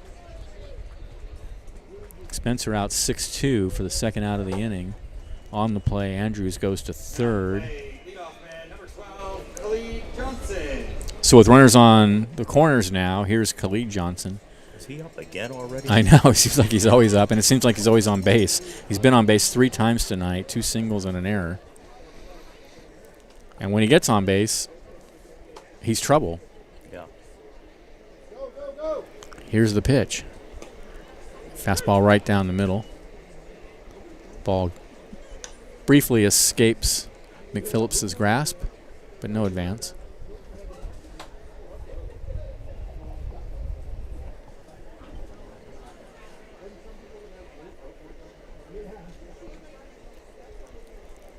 Oh, and 1 the count.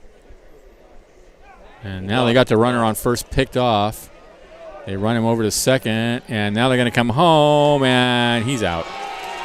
So well done on the part of the Crabs there to get Andrews trying to score. So the Tigers get no runs on no hits. There was an error and a runner left, and at the end of 5.5, we are tied at 4. This is exciting Crabs baseball, 1480 KGOE.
Allenson. All right, here we are, bottom of the 6th. Andrew Allenson leading it off. We are tied at 4. A gorgeous moon watching the ball game with us tonight. Let's hope he's a Crabs fan. Here's the pitch. Oh, Allenson hits one high and foul. He got way out in front of it. That's way out on the F Street. The ball does just jump off Allenson's bat, though. In fact, Allenson was my choice to hit the first home run of the season. He did not hit the first home run, but here's the 0-1, and he takes low and outside. What 1-1. what grade level is Allenson in? Is he? I don't know. 'Cause he's so large, you tend to think that he's. Yeah, right, yeah. but Yeah. He's a freshman? Wow. Okay, 2-1. Well, we should get this guy back next year. 2-1. Fouled out of play. 2-2. I've enjoyed watching him bat because the ball leaps right off his bat.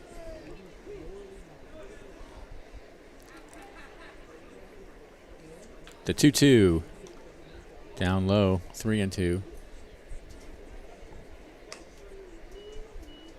Yeah, thanks, Jake. We might have to do that for a little bit. All right. We're having some kind of problem with the radio. We got new headphones. I don't know why that would matter, but we had to There's a line shot past shortstop and into left center field. And Allenson will hold it first. That was a good piece of hitting. He got a pitch out over the plate and just made solid contact with it. Banged it right into left field. So Allenson aboard. Here's Fischel. Fly to left and doubled so far tonight. University, Ethan Fischel.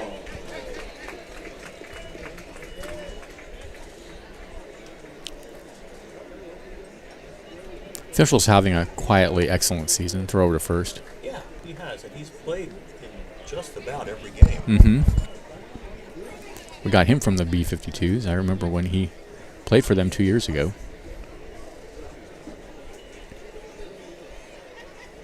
Here's the pitch, and he takes a strike on the outside corner. Yep. No comment on that pitch. If I was out there, I'd have a comment. I'm in here. I comment all the time, so I think it's perfectly fine. Here's the 0-1. Swing and a miss. 0-2. People complain once in a while, but I just make the point I'm putting the semi in semi-professional broadcasting.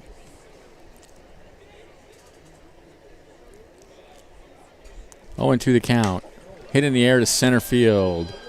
Going back on it is Johnson, and he's got it near the warning track for out number 1. Allenson will hold it first. Here's Tyler Gannis, walked and grounded to second. Now coming to the plate, the right fielder playing out of the University of Oregon, Tyler Gannis. It's important to correct the umpires. They don't learn if you don't correct them. That's right. You know, I mean, you can't expect them to get better if you don't. Yeah, there's no classes they can take up here. No. So they rely on the fans. Yeah, we have to do it ourselves. Gannis is blocked and grounded out to second. And we are all very knowledgeable. Yeah. Now we're getting some weird noises over the headphones.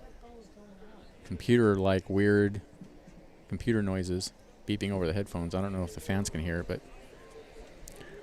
it's rather disturbing. All right, Allenson over at first. 1 out. Here's the pitch to Gannis, and he hits one in the center field. Playable. Johnson under that one, and he's got it for the second out. So 2 straight fly balls to center, 2 away.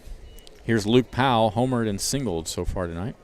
Coming to the plate, the center fielder playing out of Cal State Northridge, Luke Powell. He's one of the Northridge guys you mentioned earlier. Yeah.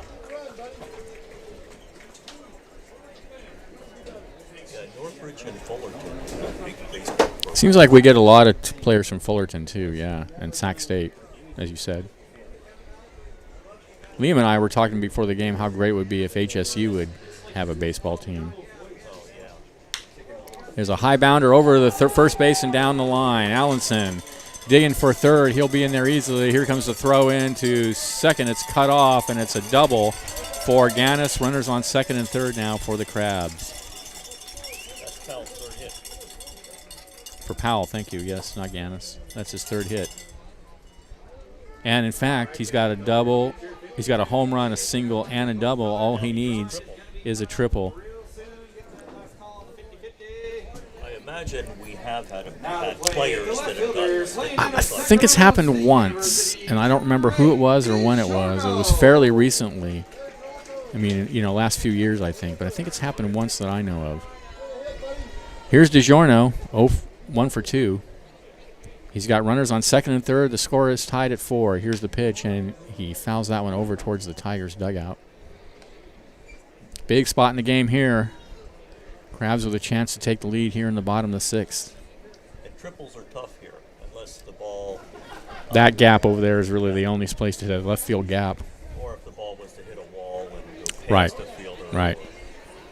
Fielder dives coming in with the ball. Exactly. There's a breaking pitch, misses inside. And that ball gets away, but no advance. Most triples are in that 394 alley out there. Once it gets out there, a runner with any speed at all, it's a triple. And the city has put new signs in with the distances down the line. So nice and bright. Those are nice. We need the city to get us a new scoreboard. I notice our scoreboard's getting a little funky out there. And also to brighten up the yellow That's right.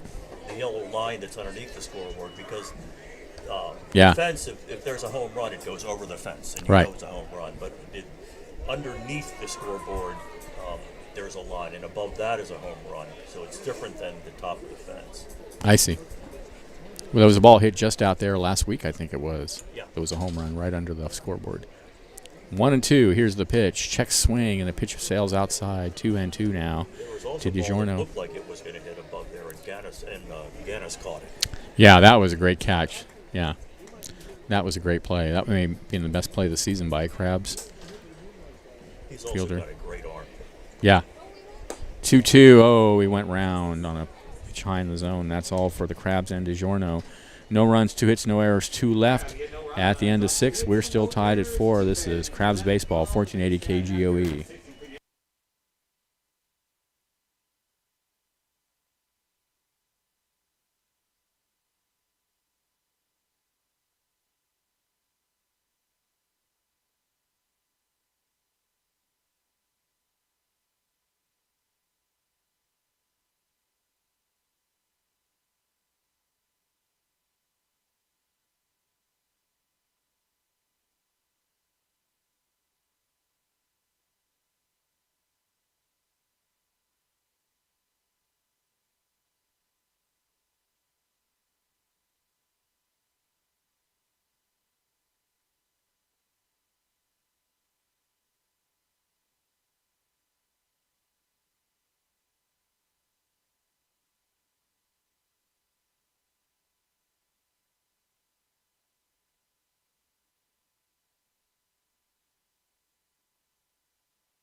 All right, we're back. Top of the 7th inning.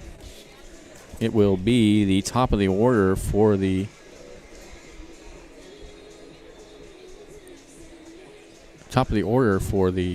Tigers. Johnson, Morris, and Benavides. We've got a special Crab shout out to one of the ball players on the field. Nice home run, Luke, from Chance and Ryder, our kids that played our mid-inning game. Thanks, Chance and Ryder. $1 well spent. 4 runs, 4 hits, 1 error for the Tigers. 4 runs and 9 hits, 7 errors for the Crabs. 12, leadoff man, Khalid Johnson. Khalid Johnson leads it off. He's 2 for 3 tonight. Couple stolen bases.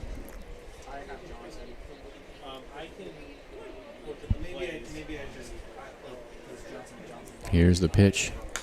And he fouls that one out of play. It's 0-1.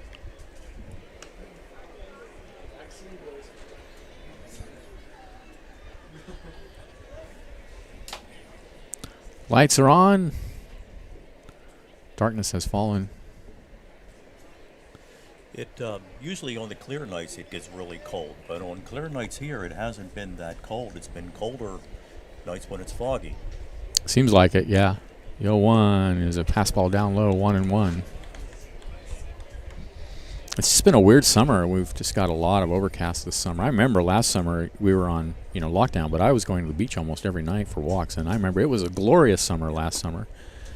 Next pitch missed as a strike at the knees, 1-2. It was also a very windy spring this year. And and windy too, and it was not windy last spring. I was out a lot walking outside in various places around the county, and it was just calm most places. 1-2 is hit in the air to left field, and over to get it is DiGiorno, and there's one away.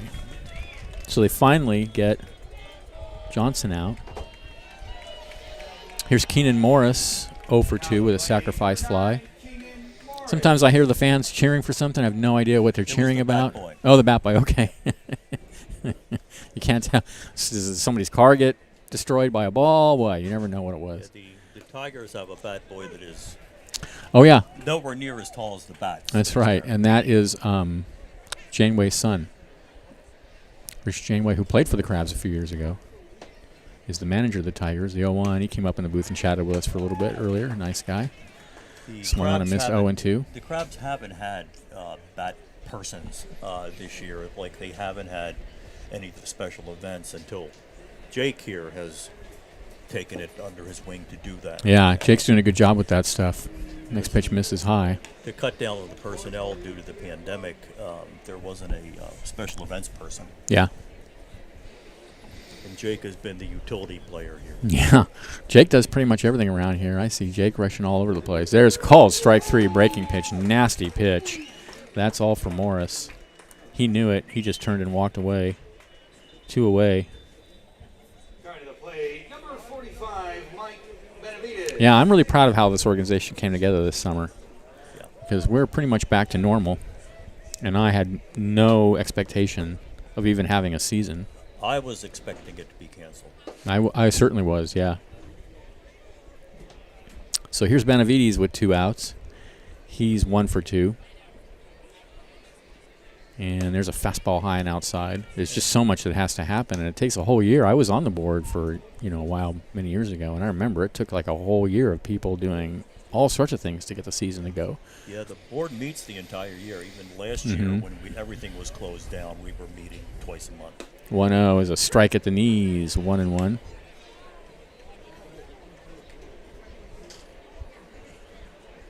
And Tracy McCormick has done a tremendous job getting sponsors. I don't know if he had this many banners up. Plus, they're all around the park, not just on the fence.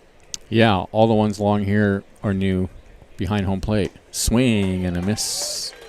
I really 1-2. I really like the Cypress Grove batter that's up here that the goats have little crabs. Oh, I love that. I was noticed that last night. In fact, I was going to take a picture of it. I love the goats with the crabs caps on. That's super cool. Here's the 1-2. Swing and a miss. Blew it right past him. Casillas just blows away the Tigers here in the top of the 7th. We're tied at 4. This is Crabs Baseball, 1480 KGOE.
All right, 7th inning stretch at the Arcata Ballpark. Here's Kincaid, Smith, and Casillas to bat for the Crabs, tied at 4.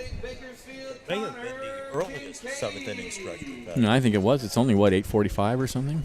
And we're already in the seventh inning. This is definitely the quickest game of the season, I think. And there's a pitch down low, 1-0. However, we are tied, so even though the game's moving quickly. It could move slowly. Yep. There's a strike on the outside corner, 1-1 now to Kincaid. Kincaid is fouled out to third and flied to right. Here's the pitch. Swing and a miss. I saw on the program that Kincaid was born in Baltimore, which is where I'm from. Oh, really? But he said they moved when he was like a year and a half, so I doubt he remembers anything. 1-2 is lined out to second base, one away.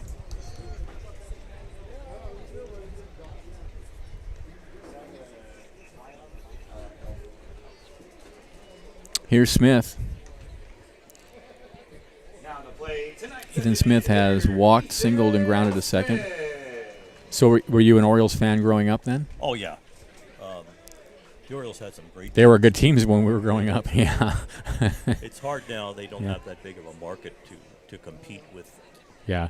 the Yankees, Yeah. the evil empire. There's a ground ball out to short. And he throws it over the first baseman's head. That'll be an error on the shortstop, Morris. They need to build up their error totals. Yeah, right. That's their second of the night. That's 9 in the game total. And it opens the door for the Crabs a little bit. With Smith aboard and 1 out, here's Aaron Casillas. He's 2 for 3.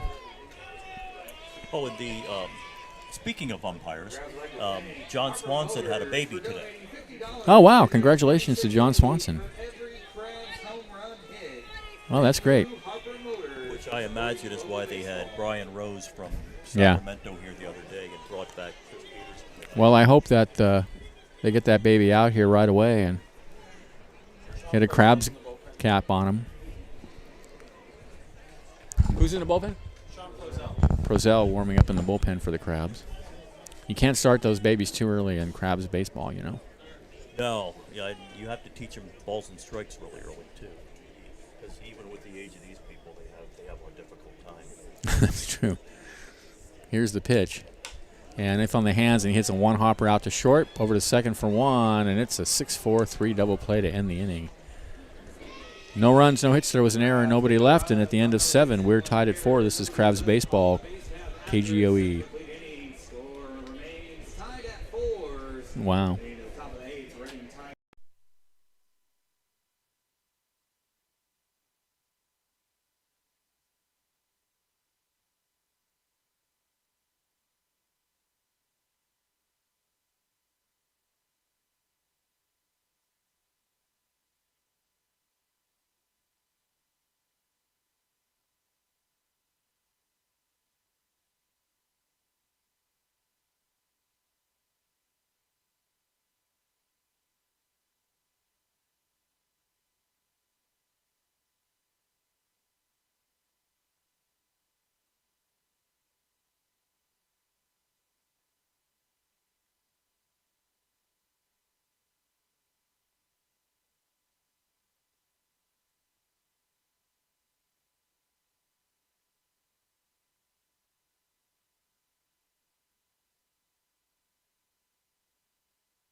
On your right, Egan.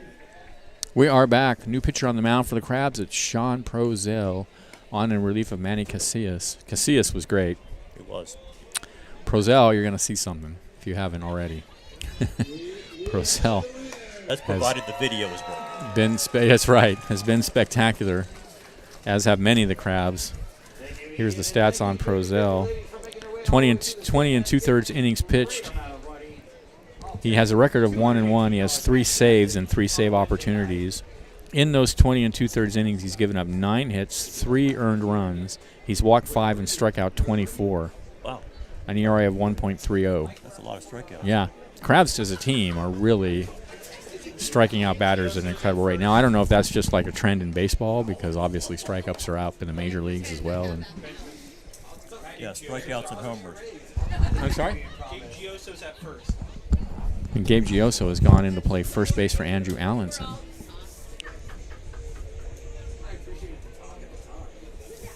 Okay. Josh Lauk is supposed to be here tomorrow. Oh, yeah, I was going to ask about if you knew what was going on with him. I know he was, if you may recall, he was injured. The people listening may recall he was injured a couple weeks ago. We haven't seen him in a while. Now to play, Gio Yeah, he was. Maharis. He caught a spike sliding home. Yeah, I remember that. And I think got 7 stitches. And he went down to the South Bay where he lives for a week or so. Harris hits a slow roller over the mound and out to second, knocked down and dropped by Fischel. That'll still be a hit. That was a tough play. I don't think he had a play anyhow. I don't think he would have gotten him. So Maharis leads off the 8th inning with a single.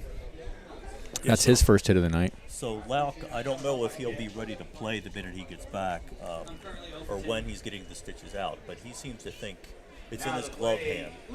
Okay, well, that's not so bad then. Here's Luke O'Brien, 0 for 3. Well, losing him was tough because he was doing great He was doing very well. when he got hurt. He was definitely one of the Crab's top 3 or 4 hitters. Here's the pitch, and there's a strike on the inside corner. It's 0-1 to O'Brien. O'Brien has grounded to second, struck out, and lined to left.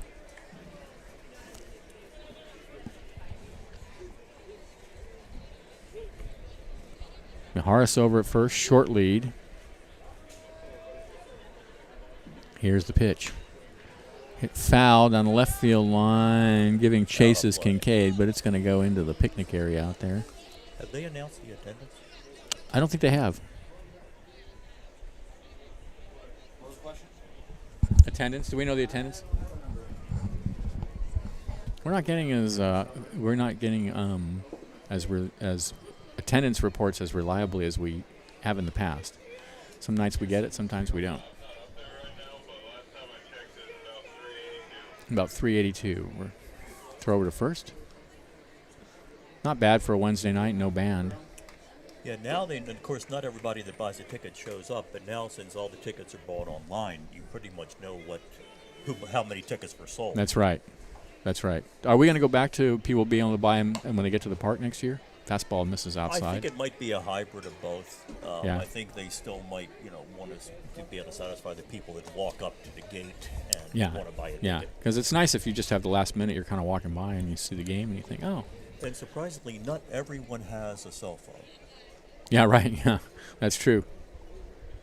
You can buy a ticket while you're standing in line outside the ballpark, but 1-2 is hit to left field. Right in his tracks is DiGiorno, and he's got it for out number 1.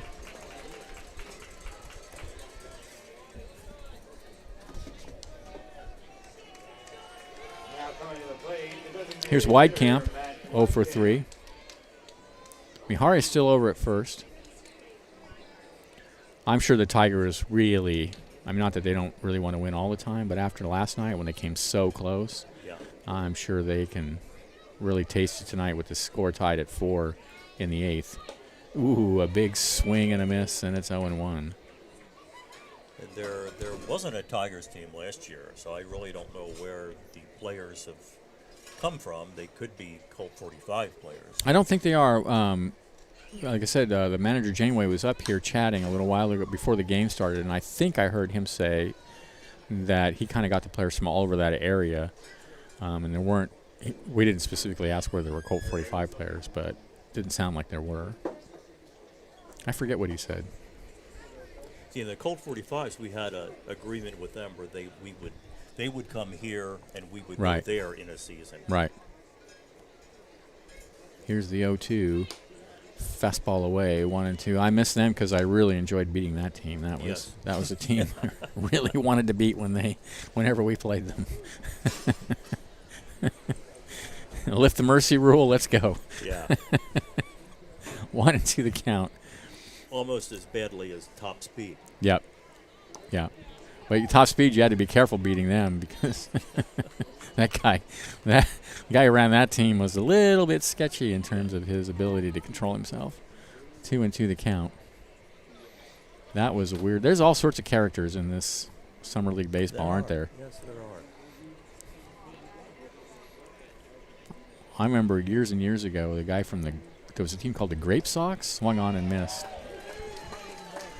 There was a team called the Grape Sox. 2 away. And that guy, I forget, I was on the board at that time. He came and gave us some long presentation about how we needed to be in a league with them. And then the next thing I know, they folded. Yeah, and the Crabs, there's often talk about joining a league. One question that often comes up is that even though many of the organizers say that you won't have to travel as much, you're always worried that for a year or two that may hold, but then after a while they may want us to travel. That's to true. every team. There's a strike at the knees. It's 0-1. We've been in a few leagues, right? We were in that. Yeah. And it was nice to have the competition and see the standings and have a tournament at the end that of was the cool. Yeah. The 0-1, breaking pitch misses down low, 1-1. And, I mean, historically the Crabs were in leagues, years ago.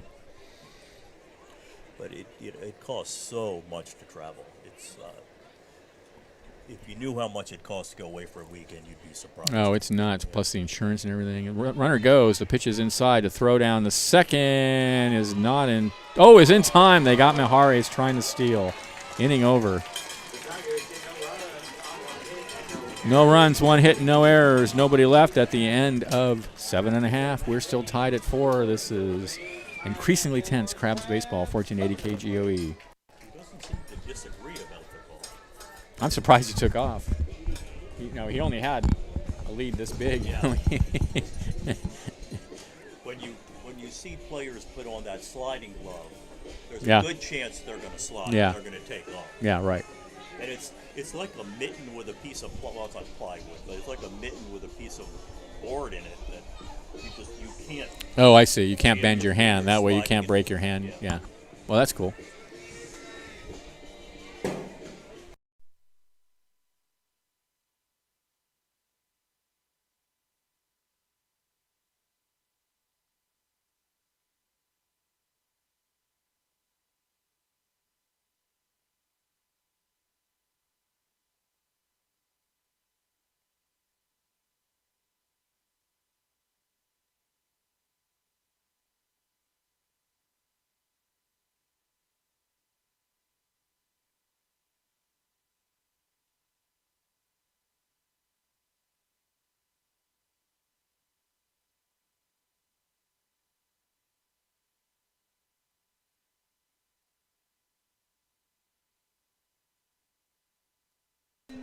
We are back. Dylan McPhillips leads it off for the Crabs. It'll be McPhillips, Gioso, and Fischel. Tied at 4. Bottom of the 8th. When was the last time they scored a run? It was the 4th inning. 4th inning. Kind of similar to last night. They didn't score any runs after the 5th until the 9th. There's a ground until the 10th. There's a ground ball to third, 1 away. There's been some high hops on ground balls tonight. A lot of balls hit right down onto the ground, straight down. So here's Gioso in for Allenson. Now the play for the Crabs, playing out of St. Mary's College. I love to watch Gioso come to bat because he has this definite stride. Yeah. It's like, I've got my lumber, I'm going to go up and I'm going to hit the ball. Well, he's been doing that. I gave the stats earlier, but they bear repeating. There's a strike on the outside corner. He's batting .455. His on-base percentage is .517. He's slugging .743. Spectacular numbers. 4 home runs? And he has, I think, 4 or 5. I think he has 5, actually, home runs. And he has 5 home runs. And that's tied for the lead with Allenson. Takes another pitch, this time a strike on the outside corner. 1-1. Here's the pitch. And he takes inside 2-1. It just seems like Liam and I were noticing it the other night. Even when he doesn't hit the ball hard, he seems to hit it somewhere where no one's there to get it. Yeah, when he doesn't get a really good swing, he'll find a place to hit the ball. 2-1. It's hit high and deep to left field. Adios, muchacho. That's onto the freeway. Oh. The left fielder hasn't moved. He never moved. Nope. He never moved. That was crushed. 6 home runs for Gabe Gioso. What a season he's having. I really don't think I've seen a player have the kind of offensive season that Gioso's having. So in the 20 more years I've been around here. So the Crabs take the 5-4 lead. Here's Ethan Fischel. That put a charge into the crowd. They needed it. They did, definitely. Here's the pitch. And that's hit high in the air and deep, and that's going to be gone. Back-to-back home runs. Another freeway ball for the Crabs. There's a lot of bouncing going on. There sure is, and they're stream out onto the field. Ethan Fischel. Crowd going wild.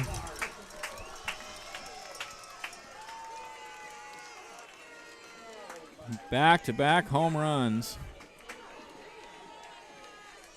And suddenly the Crabs explode. Well, we all needed that.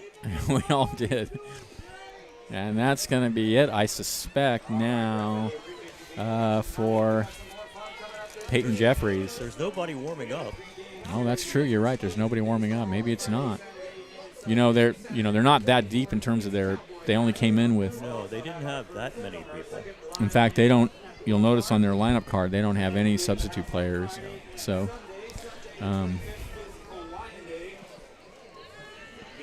which is sad. He's getting tired. Of course, they can always switch players sometimes. I mean, Weidkamp pitched last night. I don't know if he can pitch again tonight. But anyway, back-to-back home runs here in the 8th have awakened the Crabs and the crowd. And here's Gannis. And here's Gannis. 0 for 2. If you were to Google Tyler Gannis, you'd find many of the things that he does. We did Google Tyler Gannis, and and we know we looked at his acting career as a child actor. He's been in all sorts of different things. You want to know the count? He's a music major. He's a music major. We actually have been playing his music at the ballpark. Here's the 1-0, and that's hit high in the air. He got under it. Johnson is out there in left center, and he's got it for out number 2.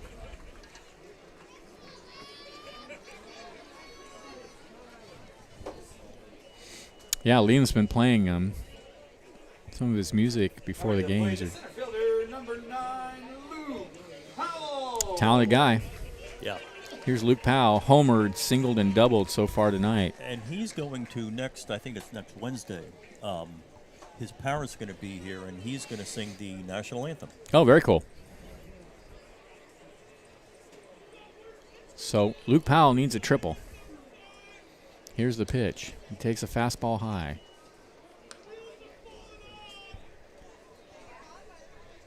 The only left-handed batter that we have. Allenson switches. Allenson switches. Yeah, Allenson's definitely better from the left, but he's a switch hitter, yep. Next pitch misses outside, 2-0. Yeah, and Allenson with his size, if you've got a catcher that's a switch hitter, you've got something. And he's only a freshman. Yeah, we need to get him back next year. 2-0 is down low, 3-0. He's a presence in the lineup.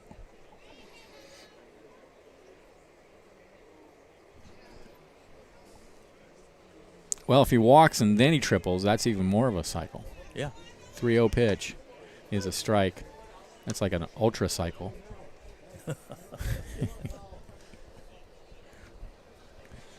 And yeah, then if you can get hit by the pitch. That's right.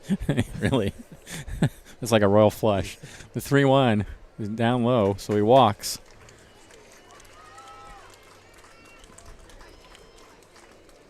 Is that like an immaculate inning? Yeah, right. Yeah. Yeah. I wonder if we've.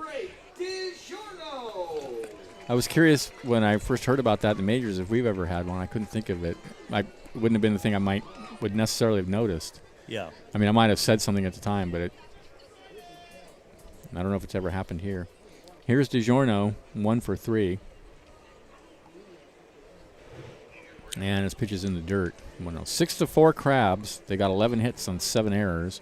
4 runs, 5 hits, 2 errors for the Tigers. And these 2 runs very timely here in the bottom of the 8th inning. The Tigers only going to have one more shot now. And I suspect that for official and Giosa, the ball looked about as big as that moon hanging out over center field.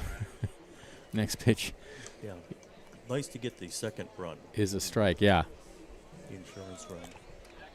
And now Mihari's heading over to the mound to say something to Peyton Jeffries. Not very quickly either.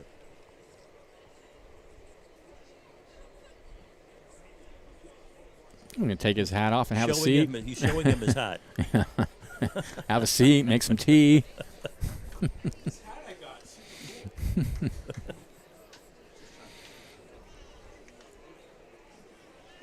And now Michael Cowling is going out to cut this short.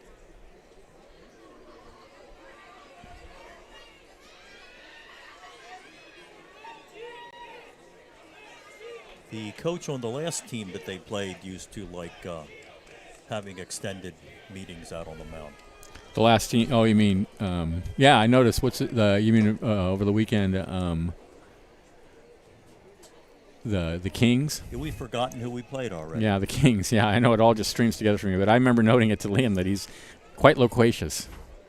Here's the 2-0 fouled up against the screen. Yeah, he went out a lot. He's at 115 pitches now, by the way. Oh wow, Peyton Jeffries at 115 pitches. Now they do have a right-hander warming in the bullpen. Loquacious isn't a word you hear every day. That's why I like it. It speaks to my erudition. Pop fly. Out of play. 2-2.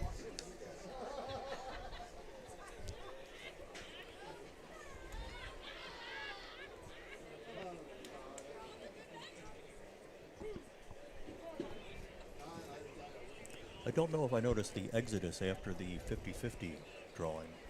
Not so much tonight. There's quite a few people still here. And that one bounces all the way up to the backstop, and on his way to second is Powell on the wild pitch. And the count goes full. I admonished the people who went home early last night.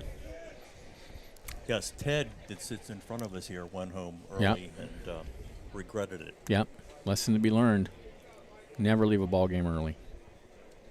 I did it one time many years ago at a Giants doubleheader. I went there by myself. I was in Santa Cruz visiting my family, and I decided to go to the city to watch a doubleheader.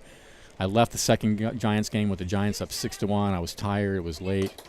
Fastball on Mitch's high, and by the time I got to, I guess it was like Pacific Palisades, it was tied at 7. But if you do have to leave early, you can follow the Crabs on. You can, 1480 KGOE. Pro bono. Pro bono. And now they are going to go to the bullpen now. That's going to be it. Very slow, determined. For walk to the Jeffries. mound. And for those of you who don't realize it, there's quite a production that goes on up here. There's several laptops. There's several microphones. There's this board. Oh, yeah, there's our board. Yeah. And Liam does many different things up there, including, but not limited to, the scoreboard. That's right. Man, Liam's the manager up here. Liam's the boss up here. And he sets up all the equipment. He is in charge of the scoreboard some nights. He does the broadcast with me.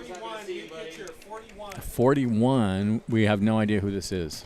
We just know it's number 41. There's no numbers on the roster or the lineup card, so we're just going to go with 41. 41.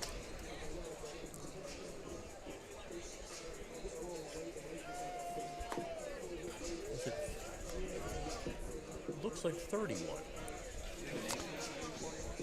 Well, might as well be because Yeah. either way, it is 31. Yeah. It's 41's younger brother.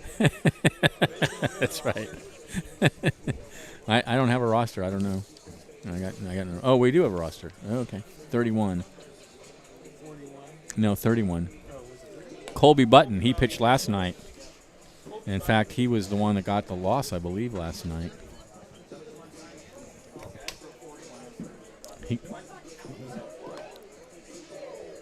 Okay, Colby Button. Yeah, he did get the loss last night's game. He came in the 11th inning. Yeah, you often wonder when you look over at the visiting team dugout and you see like 12, 13 I know. players there. I get nervous when I see that. Especially if it's a weekend series when they're Yeah. playing 3 games. Yeah. Yeah, it's a rule of thumb. The more players they have, probably the better they are. Yeah, the Corvallis Knights is another team that we used to always enjoy playing. Oh, man, that's been a long time, hasn't it? Yeah, and the Corvallis Knights are sponsored by, or were anyhow, sponsored by Nike. Yeah, right. Apparently, the money wasn't really a problem with it. They had their own bus with their name on the side. I remember that. Yeah, right. Happy birthday. Well, I always like to play the Gold Sox again. I enjoyed beating them as well. Yeah. And we used to go to Marysville. I remember traveling to Marysville. They have a nice park in Marysville. It's right on the railroad tracks. That's what I'm told. Yeah. The park sits on the railroad tracks, and in left field, about every 30 minutes in left field, a train goes past, and a freight train goes past. All right. So Button on the mound. Here's Kincaid, and he takes a fastball low and outside. Kincaid 0 for 3 tonight. And they have like the bucket seating, the individual seating and everything in that park. It's really kind of nice. It Yeah. cuts down a lot on your how many people you can put in the stands. Yeah, I suppose that's true, huh? 1-1 the count now. Having bucket seats and cup holders is really nice. Hot out there though, man. Yeah. Not as hot as Reading though. Not as hot as Reading.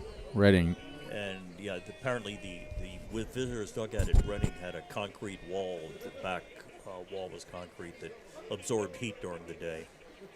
The 1-1 swing and a miss. 1-2. Yeah, Hoke and I had some bad experiences in Reading with the heat.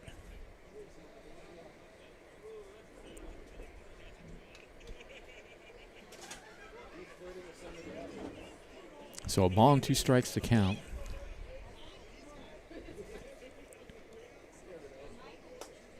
Powell at second, DiGiorno at first. Crabs up 6-4. We're in the bottom of the 8th inning.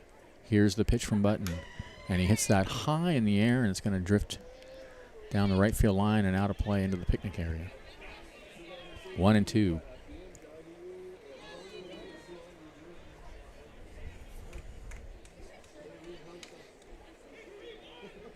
Beautiful moon. Isn't it gorgeous? It's great. And my wife tells me that the full moon is on Friday, and it's called the buck moon. I'll be curious why it's called that. That'll be interesting. 1-2 pitch. I'll have to Google that when I get home. Fouled away.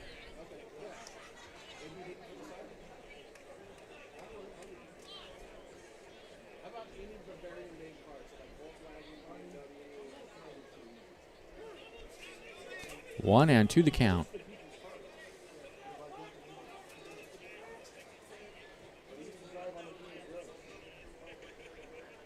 It would be nice to finish the season with good weather, sunny weather, and popped high in the air on the left side.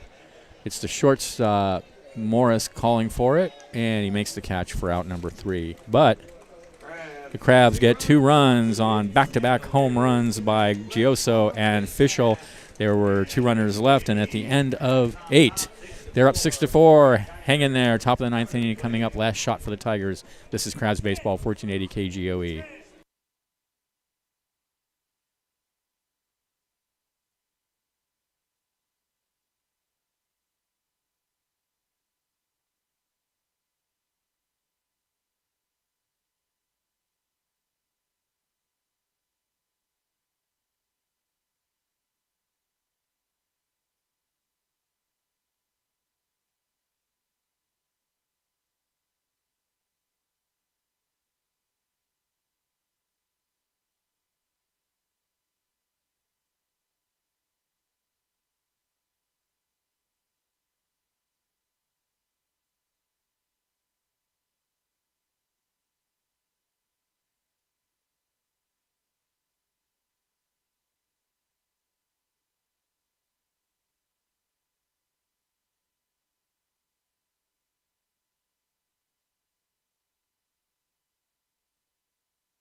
Top of the 9th inning, it'll be the bottom of the order for the Tigers. Spencer, Andrews, and Johnson against the Crabs closer, Chad Wilson.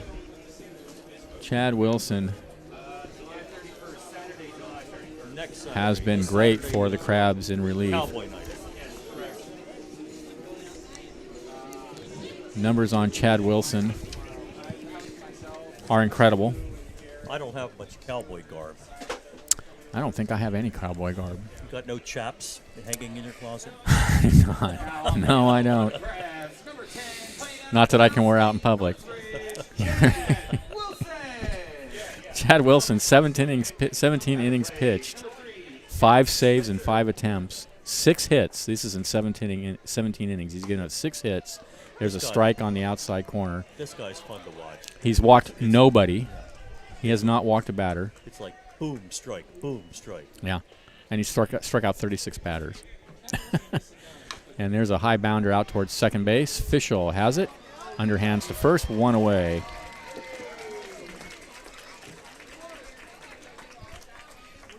I just think it's incredible he's not walked a batter. Yeah. And he struck out 36. That's a pretty good ratio. We're going to have a pinch hitter now. This is number 4. Chase Rossman.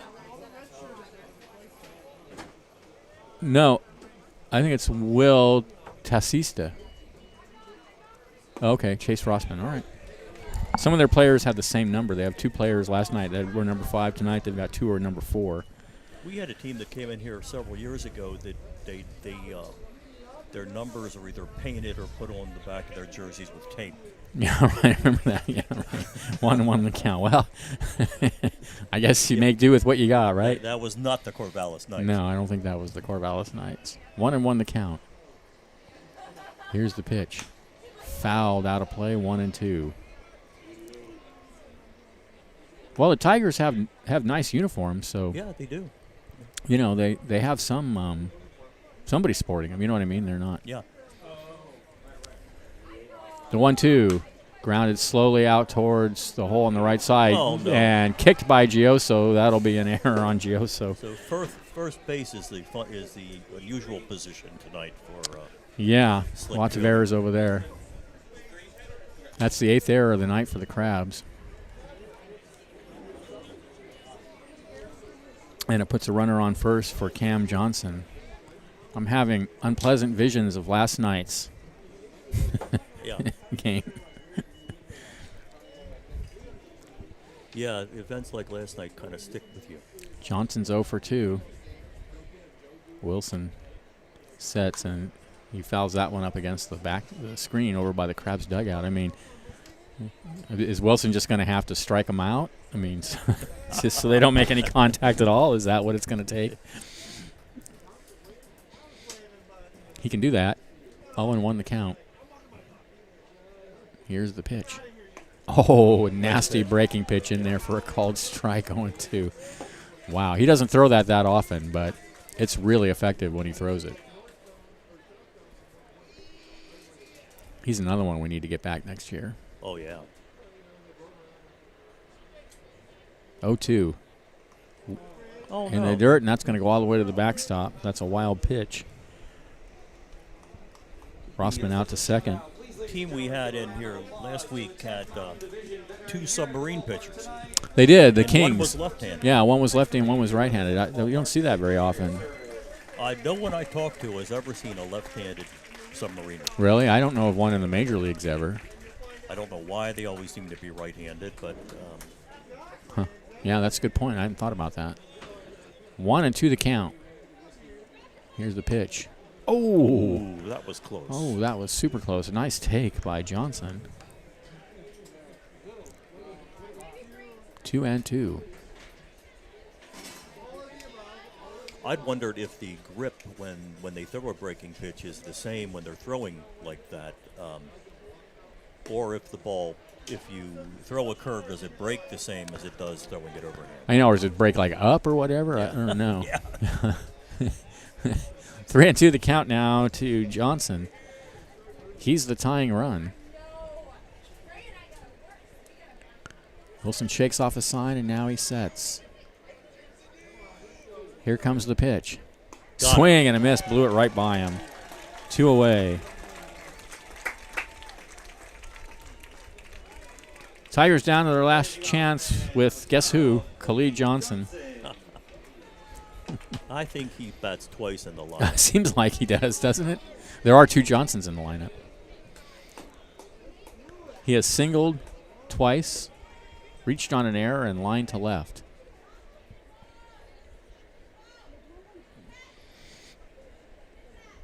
Wilson gets the sign and sets. Here's the pitch. Called strike on the outside corner.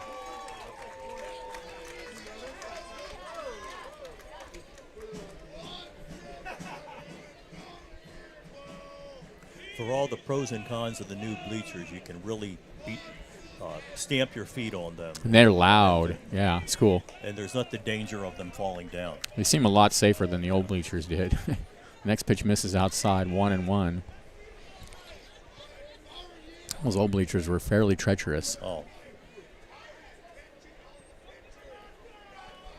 1-1 the count. There's a strike at the knees, and the Tigers are down to their last strike.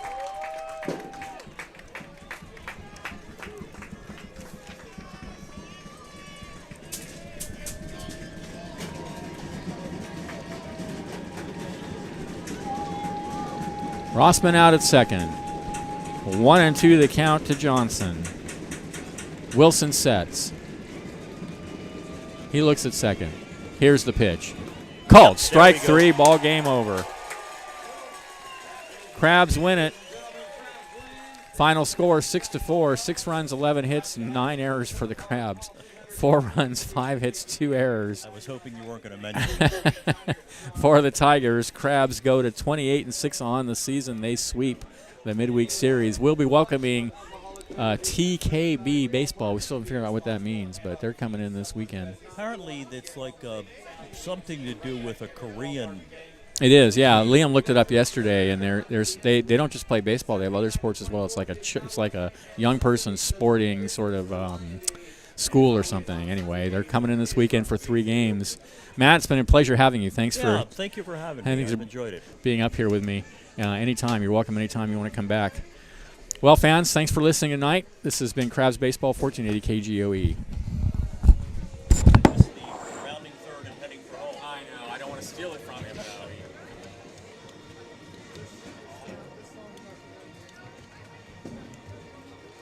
though. Wow. 9:30. Awesome. Yeah. Watch it with me. This really ending?